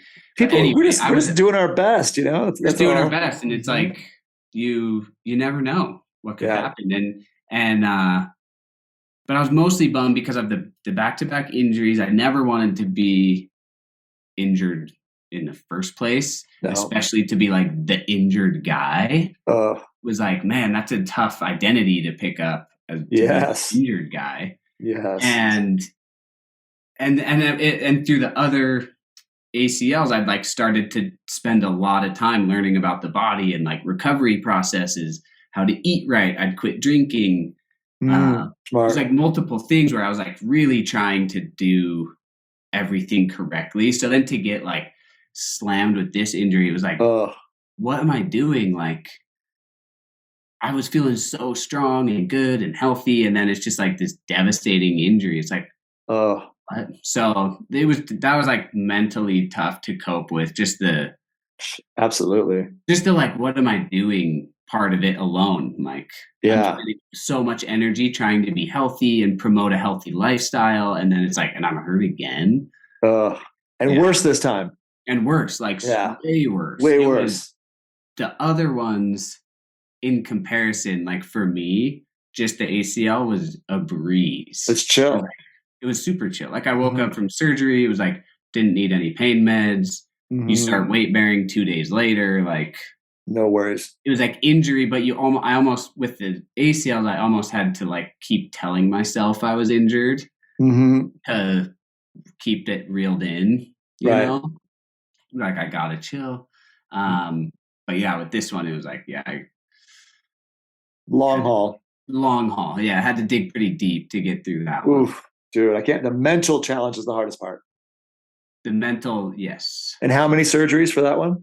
So it was 2 surgeries and then a manipulation.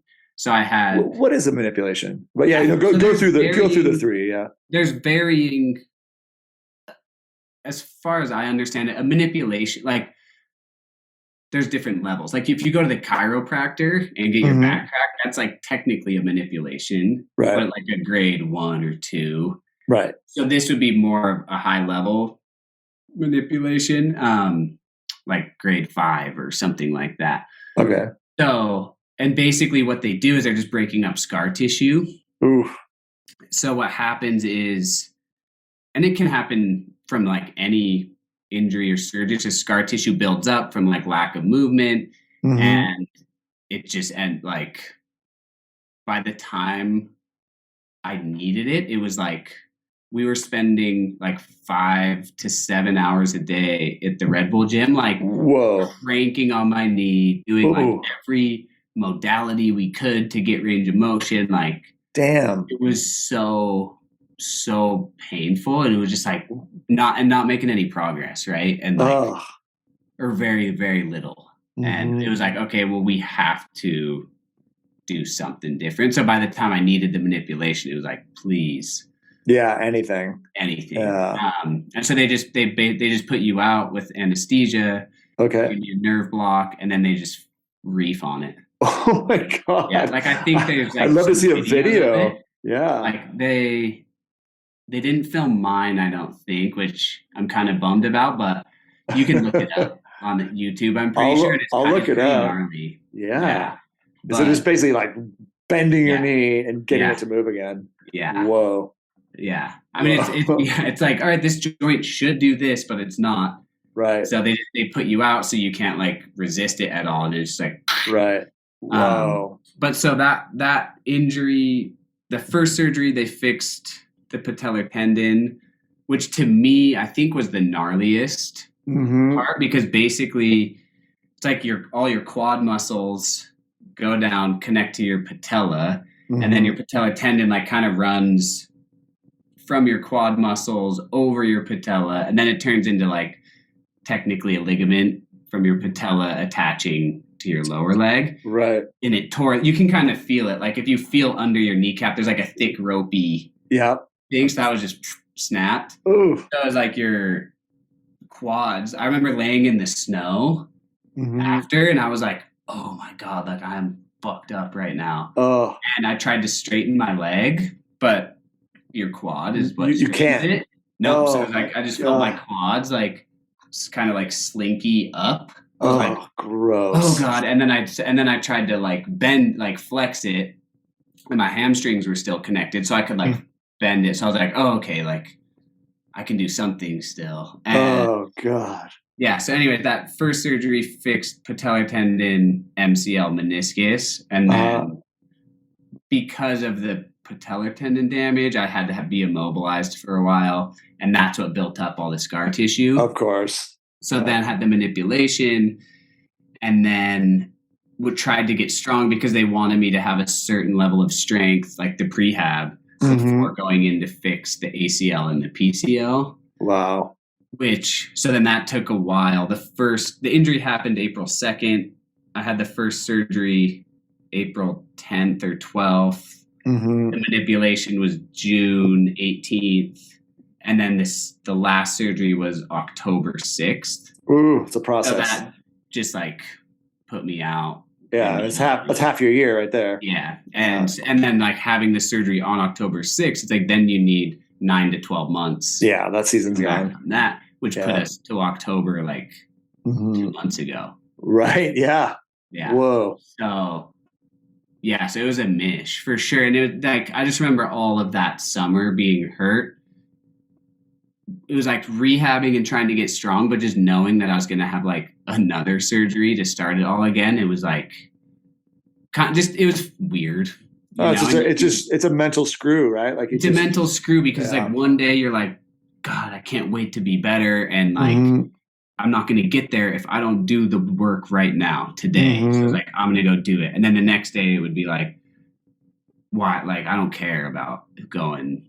Yeah. Like, maybe I just won't get the second surgery. Maybe I'll just whatever. So it's just like such a weird battle up and down. But luckily is like had a lot of good people in my corner and like the whole Red Bull team. And I was really glad I had the knowledge from previous injuries of just like, there's going to be ups and downs, but you just focus on the ups and try and motivate yourself. So, and let's focus on an up right now. Where are you at with your skiing right now? Yeah. So a lot of up happening with skiing right now. I'm so glad to hear it. So like the coming out of it, like out of this whole injury thing, I really realized it was previously, it was like, oh, like when am I going to get back to skiing? I can't wait to get back skiing.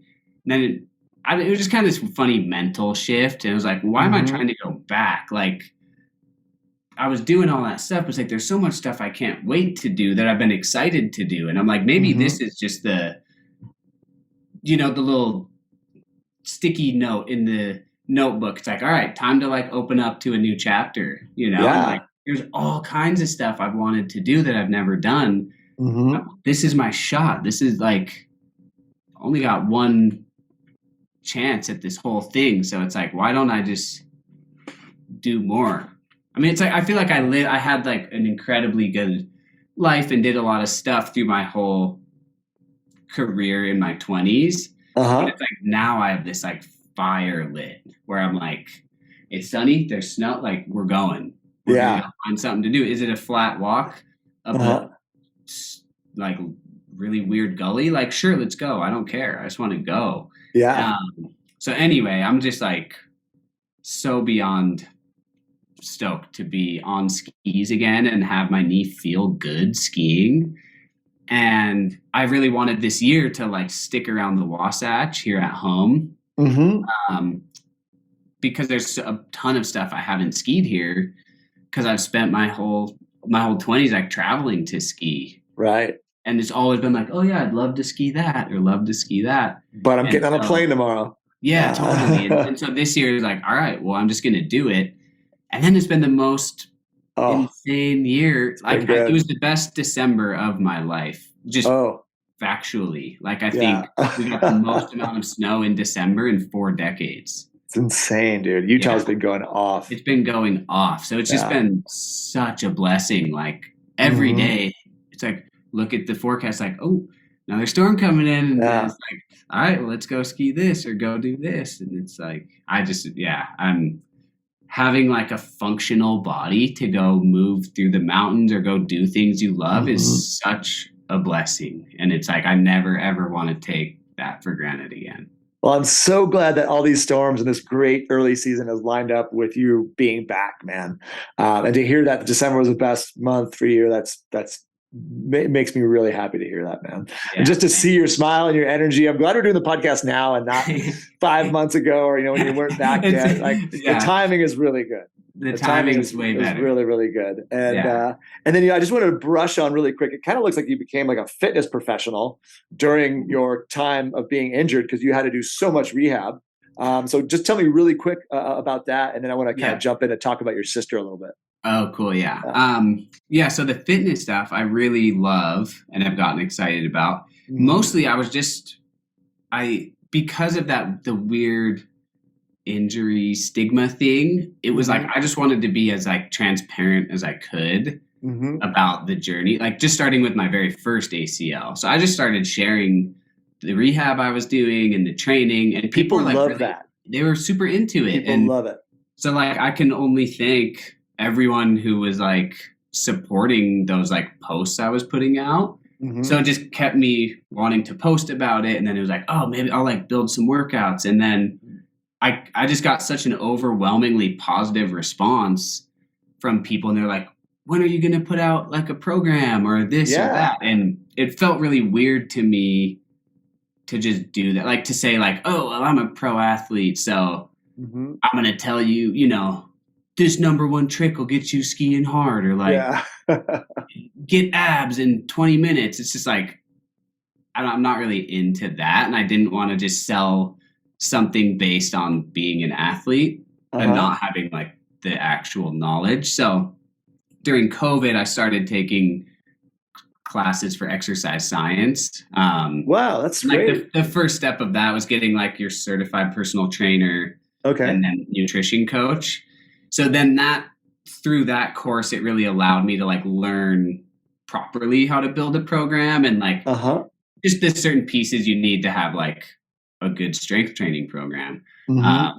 And serendipitously at that same time, this app came to me about partnering with them to do a like ski fitness program. Nice. And I was like, oh, that would be sweet. Cause I mean, just give it a try. And basically I just had to write the programming, film the video exercises, send it to them. And that was it. It was like perfect. Like, extremely hands off.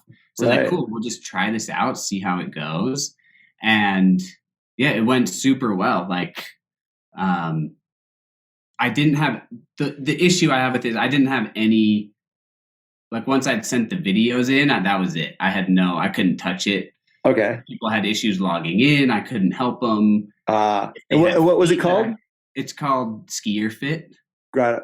Skier Fit. That was their name. I was like, I came up with something I felt better about, but they're like, no, it has to be Skier Fit. I'm like, okay. All right. I guess if you say so. Marketing gurus over there. But, exactly. But I'm pretty grateful they reached out to me because it was a really cool opportunity with low lift on my end to get a glimpse into like what's possible. So anyway, long story short, I was really, really excited to like keep building and like felt like I could have this ski career here and kind of begin this fitness career here. And then I got hurt. So it felt like I kind of had to pick and choose a little bit, or at least be like, all right, if I want to continue my skiing career, I need to put a lot of effort into like making that happen. And so the whole fitness stuff is a little bit on the back burner right now, and I'm just simmering on it. And my main focus is skiing right now. But how cool that you had that outlet while you were injured, and you couldn't ski then anyway. Yeah. So it was it was just great. Like I learned so much for myself, and then what I was able to share. Cause like, honestly, what made me want to do it was just the positive feedback people would give. And I get all these like amazing messages. I love it. I'm so glad. People, especially during COVID. Oh, I was like, home workouts. COVID was when everyone was kind of in lockdown, decided not to go out that much and ski. Whatever, that whole time was kind of weird. We don't need to talk about it. But anyway, I went with the route of like, well, I'll just film a workout every day and put it out on my Instagram. And it just, I don't know, it feels like it got a lot of traction, and people were, I just got a lot of messages that people were like, dude, this helped me out. Like, dude, it went huge, man. Yeah. It went huge. They're like, COVID sucks, and just doing your little workouts has been awesome. Like a little segment of the day. So it was just really uplifting for me, feeling like I was finally like giving something back a little bit. It's like through my whole ski career, it's like, wow, skiing's cool. And then I show people like how cool I am, but there's not much beyond like inspiration. There's not a lot of connection or relatability. Yeah. And like the tangible takeaway of like, all right, here's some like a new workout, or if you're interested in this, like a little tidbit. So it felt like a really cool outlet to like start giving back a little bit in a way. And that's what I really love about it. And so it's not going anywhere. It's snowing a lot right here now. So I'm like focused on that, and I can't wait to figure out how to like balance the two later. I think it's great, man. And so if people wanted to follow you and check out these workouts, what should they do? Probably just my Instagram, John Collinson on Instagram. That's what I follow. Yeah. Yeah. I'll post it there. And I'm working on, I'd like to start doing more on YouTube and start doing like more in depth, because Instagram now it's like so fast. Right. It's like, I feel like I have to put it on a reel, and then it's like it's not really helping anyone. So, you know what I mean? Do, It's like, do both. yeah. So I'd like to start doing it more on YouTube. So if people actually want to like see a cool workout, it can live there, and it's easy. You can pause and go back and all that. Yeah, totally. So that's my goal, is to do a bit more on there, and then later develop maybe some more programming stuff. I love it, man. Well, I want to jump in real quick to your big sister, Angel. Yeah. And so she's also she was at this point now a very famous free skier. And Yeah. she stepped away from skiing to do new things. But I'm so curious, what was your relationship like with Angel as a kid, when you guys were kids skiing around? I mean, she was just and you lived in a closet together. Big sister. Yeah, I lived in a closet, but she was just the best big sister ever. Still is. Yeah, like, I mean, we never fought growing up. Like, I remember one fight when we were little, but that's it. Wow, that's rare. Yeah, super rare, because I think it was a part of it, just living in such close quarters and not that many other kids, and not like a big friend group where I had my crew and she had hers. It was like we had our family, and so it's like, yeah, you're not going to just. And we're living in a van and a closet. Like, we're not getting away from each other, you know? Nope. So might as well get along. I just think there wasn't like room for it. Yeah, that makes sense. I think you're right. Yeah. That's so cool, man. And how close are you guys now? You know, what's your relationship like now? I'd say we're like extremely close, but much more on a like emotional level. We don't talk very often. So when we do, it's pretty special. And it's like when she comes through town now, she'll stay at my place, and it's like so fun to have her here. But it doesn't ever feel like, it feels like she's like right there all the time. If you know what I mean? And like, I could always just reach out via text or whatever, but it almost feels like I don't need to, because we just feel kind of connected. And then when we do catch up, it's always awesome. That's so fun. And yeah, how has it been? How do you feel about her decision to move away from skiing? What I want more than anything is for her to be happy. Yes. And it was really tricky, actually, like that whole decision-making process, because it was more of a like communication. So that was actually the only time we ever got in a fight in our whole life. Interesting. Because I didn't know what she needed from me. And like, my way of solving things is like offering solutions. Yes. You know, and so she's like, I'm not into this. And I'm like, oh, well, let's go ski tour. Like, you know, I was like trying to help her, like, and that's the classic men are from Mars, women are from Venus thing. If you've read those books. Yeah. So men offer solutions, and a lot of times women want you to just listen and understand. Yeah. She's like, it boiled down to, she's like, I just want you to support my decision. I'm like, oh, yeah, I mean, I do. I could do that. Yeah. Like, I got you. But because also for me, I couldn't possibly think about that. Right. Well, stepping away from skiing. Yeah. Like, it's what drives me. It's what's gotten me through like so many injuries, and like, or not gotten me through, but it was the pile of gold at the end of the rainbow. Yeah, it's a motivation. I mean, you fought so hard to get skiing. Yeah, it was a goal to get on skis again. And then, so yeah, I just could, and I'm like, my number one goal is to just be able to ski till I'm old, and like go ski tour mellow pal laps wherever it might be. So I just had a really hard time wrapping my head around wanting to step away, and all she needed was my support, really, just on a pretty basic level. And so once we'd figured that out, it was gravy. Perfect. Nice. Gravy's a good thing, right? When you're like, it's all gravy. Gravy's a very good thing. Yeah. Okay, yeah. Well, thank you for sharing that, because I know that was a really pivotal thing in her life, and obviously in yours too, and to get a little insight into that, because I know you guys were both on Red Bull. I know you've done a lot of photo shoots and film together, gone on trips together. Yeah. So you probably even miss her a little bit in that realm. For sure. It was like, having our careers at the same time. Yeah, we shared pretty much all the same sponsors. That's great. For most of it. And then, yes, it was like having a sister, a best friend, a mountain partner, a business partner, like just on every level. We were like had so many things in common to like help each other with. But what was, I think, beautiful was we are such vastly different people. Yes. So like there was so many things we could connect on and bring our two unique views on, if that makes sense. You know, like maybe it was an issue in the mountains and it's like we just have different perspectives, or maybe it was like a transition with a company or a brand. It was like we both had different views on it, and so yeah, it was really special getting to like share so many years of that with. Well, it's just somebody who has a set of eyes and a brain that you can trust, and they're seeing it from a different angle than you. So when you come together on that same subject, you're like, oh, really? You're seeing it like this? I'm seeing it like this.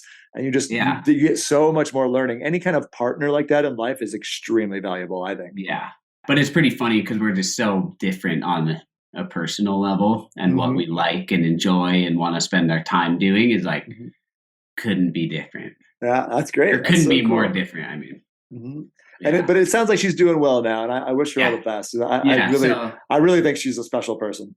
She's incredible, and like anyone who meets her is lucky to have that encounter for sure. Yeah, in my mind. And yeah, so right now, just for backstory on her, she left skiing professionally to go sail. She's always like loved the ocean, and her partner Pete are living on their sailboat Sea Bear. So cool. And right now they're still in Panama, but they did like last summer they did a transatlantic, so they went from Maine to the Azores and then came back across, spent last winter in the Caribbean, and then they've kind of been bouncing around there all this year. It's very fluid and they're living on the edge.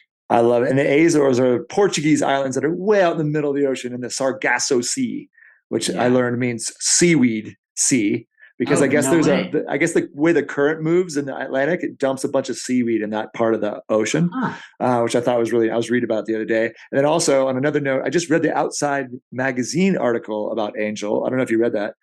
You kind of know, you know her, so you don't have to read it.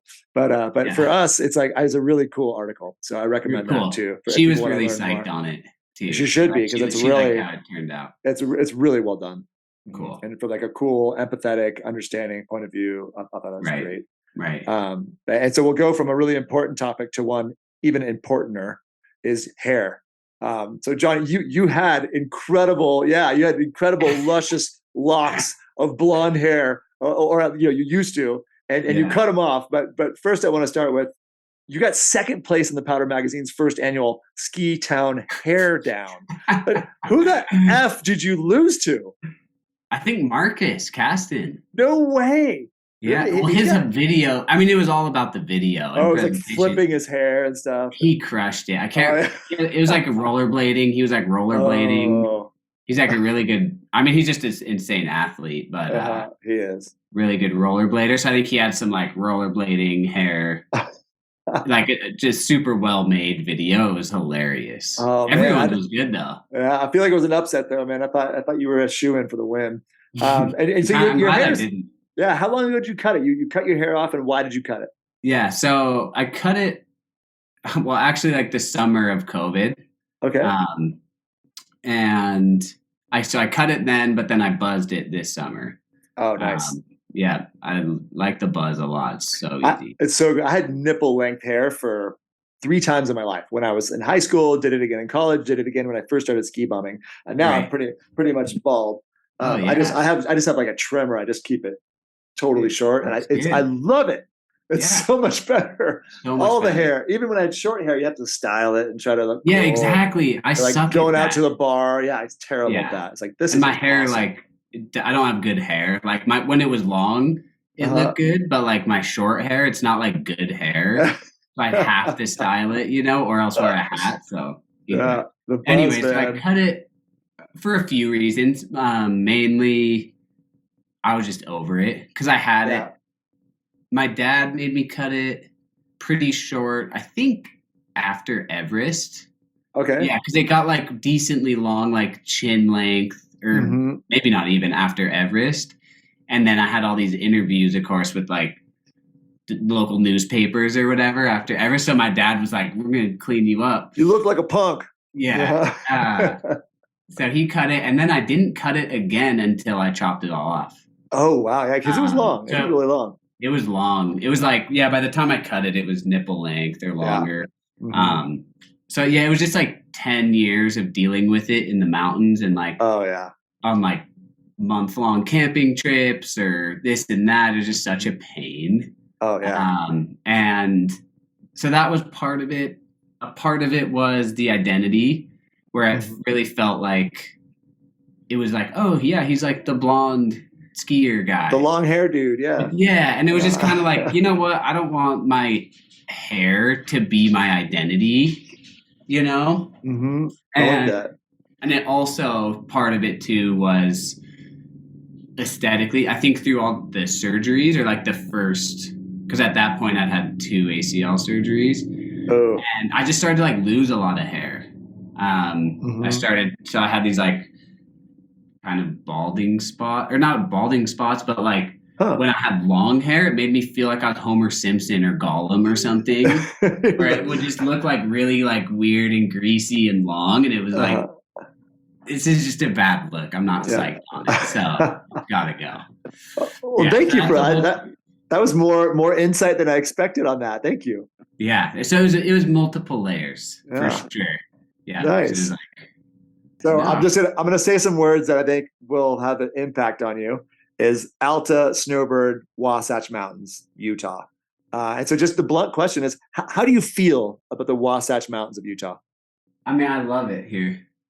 Yeah, it's been my home, and I've gotten the opportunities of a lifetime, like traveling all over the world and getting to ski and travel and be in these like amazing places and ranges. But I don't know, there's just something about it here that I really like. And it's changing, you know, and there's a lot of stuff that isn't my favorite now, but how has it changed? Just the same as anywhere else. A lot of people, mostly, you know, so it's just like the amount of people coming in, it just affects everything. Like, I mean, I think everyone in any sort of mountain town or mountain area feels it. And Salt Lake, I think, was a bit more insulated than smaller towns just because we're so much bigger, but it's become quite apparent recently that it's happened here. But, you know, it's like with all of that stuff, what doesn't change is the mountains, you know, and that's what it's always about, is just like the actual landscape and the actual mountains to me, and everything else is a choice. You know, it's like, okay, well, you can't change it. You can't change the amount of people. You can't change the traffic. You can't change how fast the snow gets cooked. But like having the access to the mountains here, both summer and winter, is pretty great. It's pretty special. I've been based in Utah since 2018, and I knew nothing about the Wasatch, and then getting, you know, trapped there during quarantine, during COVID, and I was like, well, got to ski, you know, Timpanogos and skied Nebo, and, you know, as much as the, you know, normal stuff in the Cottonwoods as I could, and got Andrew McLean's shooting gallery and started checking off stuff, and it's like, wow, this is pretty. It's a tiny little mountain range with an insane amount of bang for your buck access and cell phone coverage. Yes. It's a really unique place. It's really special. And the snow's phenomenal. That's what I love about it, is the bang for your buck. Yeah. It's high. Like you can be door to door. Like you can go ski one of the best objectives door to door, like pretty quick. Oh yeah. Like minimal. And that's another thing. There's like not many flat approaches. No, like you're basically skinning vertical and door to door. So it's a good place for getting out frequently. Yeah. I mean, it's incredible. I mean, even, you know, we talked about Mount Superior at the beginning of the podcast, and, you know, I'm not super fast, but I can be like car to car 3 hours. And like I've skied just the coolest run, and fast guys like you probably doing it in less than 2. You know, it's incredible out there. It's super great. And if I had to put you on the spot, Alta or Snowbird? I would say, so like Alta is much better early season. We'll go just terrain. Okay. well, just based on snow and terrain. Mm-hmm. I like Alta a lot more early season. Mm-hmm. And then when things fill in, I like ski and snowboard.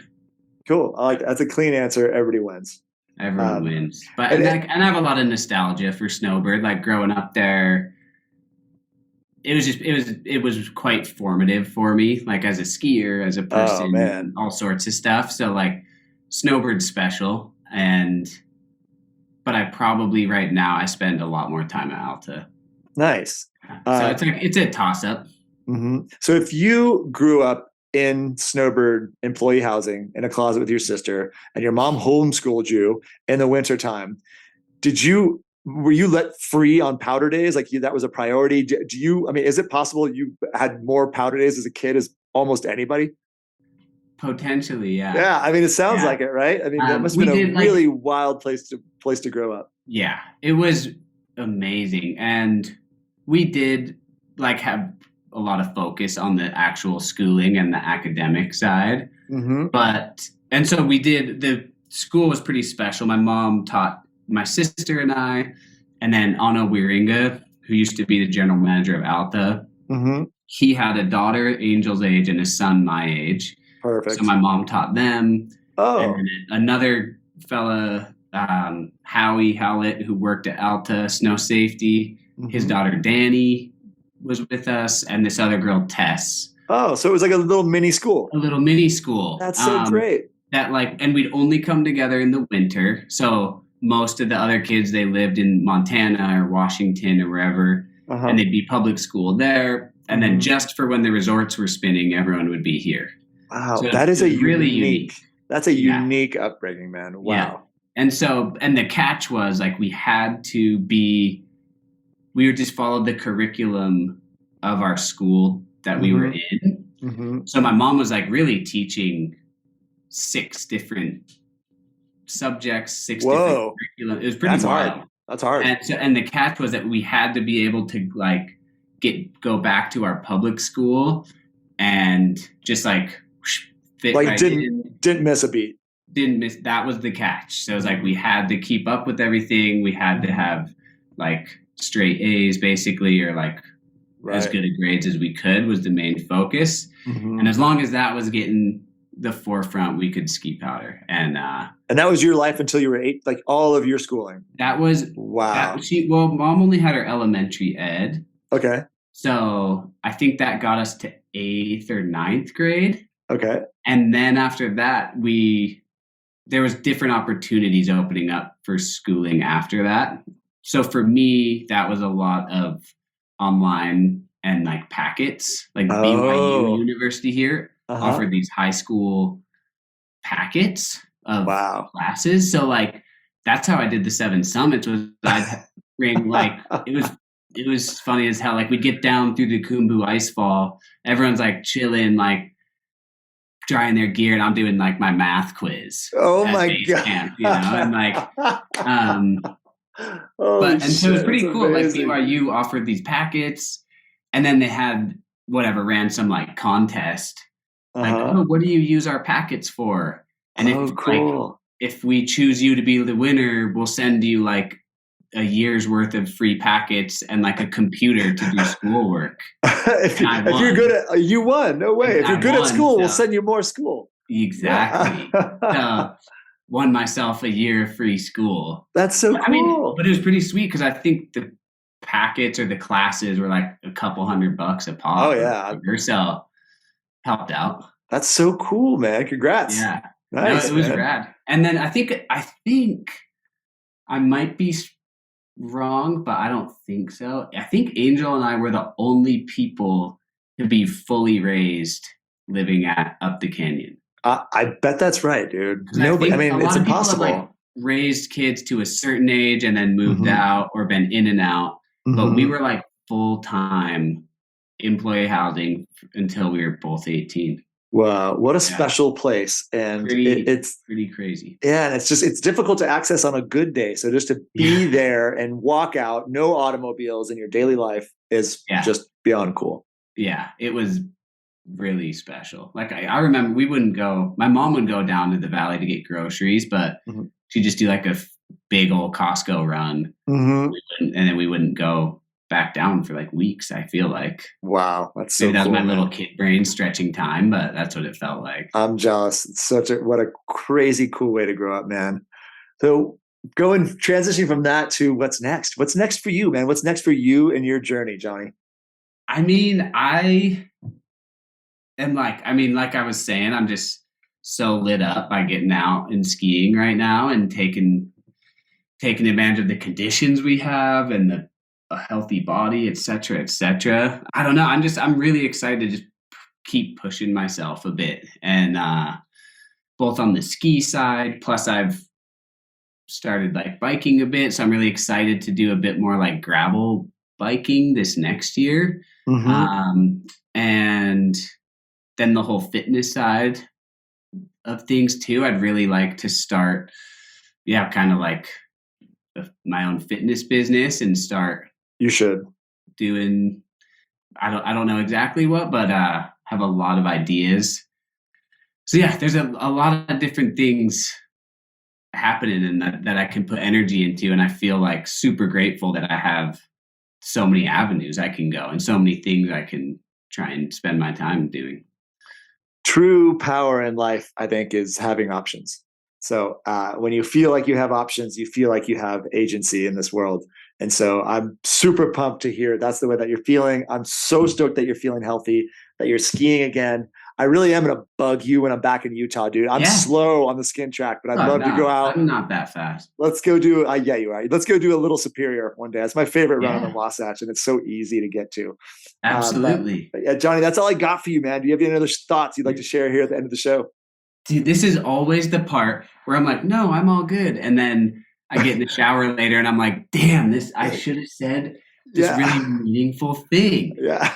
So, and now again, I'm blanking on what to say, but I mean, I would just like to put it out there that I am like so grateful for the sponsors I have to help me through this injury process. And I also want to say, like, I think a lot of people looked at the injury process and it was like, dang, so motivational and like get through it, which I appreciate, but it's like, I do feel that I was in a very, very special position where it was my job to get better. And all I did was take advantage of that as much as I could. So I just wanted to like, get that out there that I'm grateful for the support, and I couldn't have really spent as much time rehabbing unless my sponsors were supportive of me. I was jealous because normally when we go through injuries, we'd have no feedback, and you were getting daily feedback, which is so valuable. Feedback plus the not having to go to work, just the time. It was like my time and energy could go into getting better, and that was priceless. And like, I was just so grateful not to have to work a day job and be rehabbing. So I kind of just wanted to put that out there and not to like linger on the whole injury thing too much. But I will say that the identity crisis of going through it was mentally quite tough. And it felt like I had to just do it alone because I was cut off from the snow community that I've lived in my whole life. And it made a big difference, kind of like coming out of the injury, and I'm like re-interacting with these snow communities, and it's like a family. But that's just so hard when you get hurt. You're like cut from the family, sort of. And so I just would say to anyone like going through an injury or you get injured or whatever it might be, that it's like, it gets tough mentally to be clipped from the community because you can't like physically be there. And B, that I will always want to do a better job of like checking in on my friends that are hurt, because it's just like there's so many ups and downs, and you never know what someone's going through and what they're going to shrug off. But like just sending one text in a 9-month process is like, I mean, it means something at that time, but I really challenge myself to like check in more on my friends when I know they're hurt.